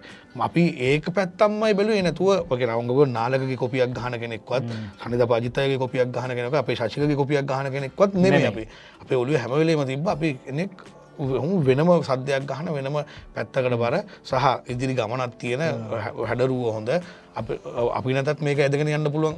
එතකොට තමයි අපි ඔය ෂෙනුට කතා කරේ. කතා කරාම තියත් ඒක පිළිගත්තා මෙහෙමයි. ගතිය දුත් ලස්සන්ට ඉන්නවනේ වාහනයක් ගන්න ගියක් දොරක් තියෙනවා. මම පැලි පිළිවෙලකට ජීවත් වෙනවා. අන්තිම මල්ලෙත් එක ලීසි වැඩේ කරගන්න. කිසිම අවුලක් මං හරි ෂනු මල්ලි මේක ගම හරි උසුරයි ඔය බල්ලා කියන මේක ගහමු. හරි ඒ කියන්නේ ප්‍රධාන දේ ගරුත්වයක් තියෙන්න ඕනේ. මනුස්සයෙක්ට නිහතමානීකමක් තියෙන්න ඕනේ. මනුස්සයෙක්ින්ද ඒකනේ අපි මනුස්සයෙක් විදිහට වෙන්න ඕනේ දේවල් ඒනේ. ඉතින් හරි ඒ දේ තියෙනවා. ඒ හිත අපි උඹ බම්බෝලා කියලා ඔක්කත් ඒ මනුස්සයා කතා කරන්නේ නැහැ. අයියේ අර ගණේෂ් අයියා නම් මට ඔය හැමදාම අයියනේ. තේන හරි ඒ වගේ අර මිනිස්සුන්ගේ ක්වොලිටිස් තියෙනවනේ. ඉතින් එහෙම පුද්ගලෙක් තමයි අපි ඉතින් ඒක හම්බුණා. ඒ වගේ මම දකින ඔල්රයිට් එක බෑන්ඩ් එකේ වෙනසක් තියෙනවා. මේ අනිත් බෑන්ඩ්ස් වල යාළුවෝ තරහ වෙන එකක් නෑ. මම මෙහෙම කිව්වට මම අවුරුදු 15ක් විතර පිටිපස්සට ගියොත් අපි බෑන්ඩ්ස් එකේ නම් කිව්වා වගේම අපි බෑන්ඩ් එකක් බැක් කරපු ආටිස්ට් කෙනෙක්ගේ සින්දුවක් දැම්මොත් සමහරවිට තප්පර 2-3ක් අහනකොට මියුසික් එක අපිට කියන්න පුළුවන් මේ බෑන්ඩ් එක තමයි මේ ප්ලේ කරලා තියෙන්නේ කියලා. හැබැයි දැන් ওই ගතිය ගොඩක් දුරට බෑන්ඩ්ස් වලින් මිස් වෙලා දෙනවා. හිතා ගන්න අමාරුයි. හැබැයි ඕල්රයිට් බෑන්ඩ් එකේ තාම එක තියෙනවා. ඒක හරිය හේතු වෙලා තියෙන්නේ ඔය රැලිත් එක්ක පෙළඹෙන්න යනවනේ. ඔය රැලිත් හිතන්නකෝ දැන් දැන් ඔය කෝස්ටික් පැත්ත දියුණු වෙලා තියෙනවා. එතකොට ගොඩක් සින්දු ඒ කෝස්ටික් ටච් එකට ගහන්න try කරනවා අපේ බීට් බෑන්ඩ් එක. සමහරක් අයම ඔක්කොම නෙමෙයි. අපිත් ඔක නොකරන නෙමෙයි කළේ. නමුත් ඒක සමහරකට අපි එළිය ගහන ක්‍රවුඩ් එකත් එක්ක ඒක ඇතුලේ අපි ප්‍රැක්ටිස් කරද්දී ලස්සනයි. නමුත් එළිය ක්‍රවුඩ් එකත් එක්ක සෙට් වෙන්නේ නැති වෙනවා. එතකොට අර ඒ සින්දුව කලින් ගහපු අනන්‍යතාවයක් තියෙනවනේ. ඒකට තමයි අර රසිකයෝ අපිත් එක්ක ඉන්න රසිකයෝ පැල් බැඳගෙන තියෙනවා. ඕක අපිටත් නොකියනව නෙමෙයි කියනවා. හරි එහෙම ඔහොම කියන්නකෝ රුසිරු මේ පෞද්ගලික ජීවිතේ ගෙදර ජීවිතය ගැන කොහොමද ගෙදර කවුද ඉන්නේ?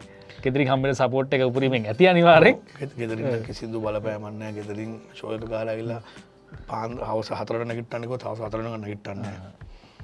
ඇත්තටම ගෙදරින් නම් කිසිදු බලපෑමක් නැහැ. ෆුල් සපෝට් එකක් තියෙනවා. ඉතින් අම්මත් එම තාත්තත් එම පිනදත් එම ඒ ගැන කිසිදු අවුලක් නැහැ. වයිෆ් ටීචර් කෙනෙක්. වයිෆ් ටීචර් කෙනෙක්. ඉතින් ඒ ගැන අවුලක්ම නැහැ. අයි බබාලා දෙන්නෙක් ඉන්නේද? ඔය මේ ෂෝ ඉවරලා ඩ්‍රයිවිං කරන් එද්දී නින්ද ගිය පස්සේ එහෙම නැද්ද වානේ? ෂෝ ඉවරලා ඒ වගේ භයානක සිද්ධි නැද්ද ජීවිතේ? කෝච්චියට එකපාරක් හවුනා කියන්නේ ඒකම නින්ද ගිහිලත් නෙමෙයි. ෂෝ එකක් මේ ෂෝ එකට යන්න ඇවිල්ලා කලබලේ හදිසියෙන් අතුරු පාරක දාලා ඔය වගේම මේ වෙලාව හරියටම ඒ රේල් ගේට් එක කලින් දවසේ වෙන වාහනයක් කඩාගෙන ගිහිල්ලලු. ඉන්ද රේල් ගේට් එක නෑ. රේල් ගේට් එක නෑ. ලයිට් එක පත් වෙන්නේ නෑ. මං එද්දි එක්ස්ප්‍රස් කෝච්චියක් එනවා. හරියටම ජගත යන අතනලි ජගත එලා ඒ ගෙවල් හරි. එද්දි කාර් එක හරියටම කෝච්චියේ පඩි බෙලක පැටලුණා බෆර් එක. මගේ වෙලාවට මම ස්ටාර්ට් එකේ මම අතුරත් ඔෆ් කරලා මේ අතුර මේව කරලා රිවර්ස් එකට ගන්න බැලුවා කාර් එක නතර වුණා. බෆර් එක ගලවගෙන පටස් ගාලා අරන් ගියා. බෆර් එක විතරයි අරන් ගියේ. මම එහෙම එතනින් පැනලා ඇවිල්ලා කොල්ලෝ ටිකක් ඇවිල්ලා අයියේ ජීවිතේට මැරෙන්නේ නැති පුද්ගලෙක් කියලා. කොහොම බේරුණේ ඔයා විතරයි කිව්වා. මට අර එදා නම් හිතා ගන්න බැරි දෙයක්. එදා වතුන අදටත් නැහැ. ඉතින් ඒ යන ස්පීඩ් එක්ස්ප්‍රස් කෝච්චි එක මේ වුණේ ඒ වගේ ඉතින් නිින්ද ගින අවස්ථා තියෙනවා. හැමදාම එද්දි එක පුරුද්දක් තියෙනවා. මතන කොච්චි කඩේ නවත්තලා හැමදාම ෂෝ එක ගහලා කීයට ආවත් එතන නවත්තලා මම මේ ලොකුකමකට කියන්නේ මම සහ මේ යන හැමදෙනාම ගෙදර යන්න පරිස්සම මේව කරන්න කියලා ජේසුට වැඳලා ඉන්නේ. එතන තියෙන ප්‍රතිමාවට වැඳලා ඉන්නේ. එදා ඉඳන් අද වෙනතුරුත් අබමල් රේනෝක වේකක් නැහැ. කොච්චර නින්දයන් මේ ඇවිල්ලා තියෙනවා ඒත් නැගිටලා තියෙනවා. හරි මෙතනින් එහාටත් රුසිරු ඒ වගේම වාසනාවන්ත ජීවිතයක් ලැබේවා කියලා ප්‍රාර්ථනා කරනවා. අපිත් හැමෝම ඕල් රයිට් බෑන්ඩ් එකට හරිම ආදරේ. අනිත් බෑන්ඩ්ස් වලත් එහෙම තමයි. ඉතින් එහාටත් අපි වගේ ආදරේ මොකද වාගේත් ඔයා කියන මනුස්සයා පුදුම නිහතමානීකමක් තියෙන මනුස්සයෙක් කියන ඔයා ලොකු ආයතනයක වැඩ කරනවා. ඒ මොනවා තිබ්බද ඔයාගේ තුල තියෙන නිහතමානීත්වයට අපේ බෑන්ඩ් එක සහ ඉන්න රසිකයෝ ගොඩක් අය ආදරේ සහ කලාකරුවෝ අපිට මට හදවතින් කියලා තියෙනවා. අපි මේ ස්ටුඩියෝ එක බුක් කරගත්තත් මට මගේ මේ හස්සිනා කිව්වෙත් ඒකයි. කොහොමද ගන්න ආයෙත් එලකිරි. හරි thank you යගේ කිරීමට. ඉතින් මං අපි මෙහෙම හම්බෙනවා හරිම අඩුයි. අපි වැඩිපුර හම්බෙන වේදිකාවනේ. අපි ආයි දවසක ස්ටේජ් එකේ හම්බෙමු. රයිට් මං හිතනවා රුසිරි මුද්‍රගේ කියන වෙනම හැඩයක් වෙනම ශෛලියක් වෙනම විදිහක් තියෙන. මොකද ඩ්‍රමර් කෙනෙක් වුණාම ප්ලේයිං හොඳ වෙනවා වගේම ප්ලේ කරනකොට ලස්සන වෙන්නත් ඕනේ රුසිරි. මට මේක මුලින් කියන්නම තුණා. දැන් නම් ඒක හැම ඉන්ස්ට්‍රුමන්ට් එකකට වගේම ඇවිල්ලා තියෙනවා ඇත්තටම. ඒක ඔය ෂාන් එක ලීඩ් ගිටාර් එකට ගෙනාවා. ඊට පස්සේ අපිට මොනාද දිනේශ එක කීබෝඩ් එකට ගෙනාවා. තව ප්ලේස්ලා ගොඩක් ඉන්නවා. එතකොට රන්ට්‍රි රිදම් එකට ගෙනාවා. දැන් ඒක නිශාන් ගෙනාවා තියෙනවා. වගේ දැන් තනි ඉන්ස්ට්‍රුමන්ට් වලටත් වෙන ඉන්ස්ට්‍රුමන්ට් වලටත් අර එක තැනක තියාගෙන ගහපු එක වෙන අය වෙනම ඒක පොඩි ෂෝ එකක් මට්ටමකට ගෙනල්ලා තියෙනවා. ඉතින් අර ඒ කලින් ඉඳන්ම ඩ්‍රමර්ට ගිහපු අවධානය වැඩි. මොකද ඩ්‍රමර් ප්ලේ කරන විදිහත් ප්ලේයිං බියුටි එක ඔයත් ඩ්‍රම්ස් කියවනේ ඔක්ටෝබර් ගේ මේ එතකොට අර ඒ බියුටි එකත් බලනවා. ඉතින් ඒක පුරුෂකේ මුලින් ඉඳන්ම තිබුණා. ඉතින් ඔය ජවය ඔය ශක්තිය ඔය හැඩ හැමදාම තව අවුරුදු 20ක් 30ක් අපිට ස්ටේජ් එකේ බලන්න ලැබේවා කියලා ප්‍රාර්ථනා කරනවා. thank you chat එකට එකතු වුණාට. මම කියන්න ගියේ අපේ channel එක බලලා මේ වීඩියෝ එක බලලා ඉතින් අර ගමේ ෂෝ එකට ආවම දැකපු රුසිරි මුදලිගේ ඇතුලේ ඉන්න මිනිස්සයා කවුද? එයාගේ ජීවිතේ කොහොමද? ඊටසේ වාදකයන්ගේ ජීවිතේ මොන වගේ එකක්ද? ඒගොල්ලෝගේ ජීවිත කොහොමද ගෙවෙන්නේ? මේක පිටිපස්සේ කොච්චර කතන්දරයක් තියෙනවද කියන එක අපි කතා කරා කියලා මම හිතනවා. ඒ හැම දෙයක් එක්කම සංගීතයට ආදරය කරන්න කියන ආරාධනා කරන ගමන් අදට අපි කතාවට සමුදෙනවා. අපි ආයි දවසක ස්ටේජ් එකෙන් තවත් කතාවකින් හම්බෙමු.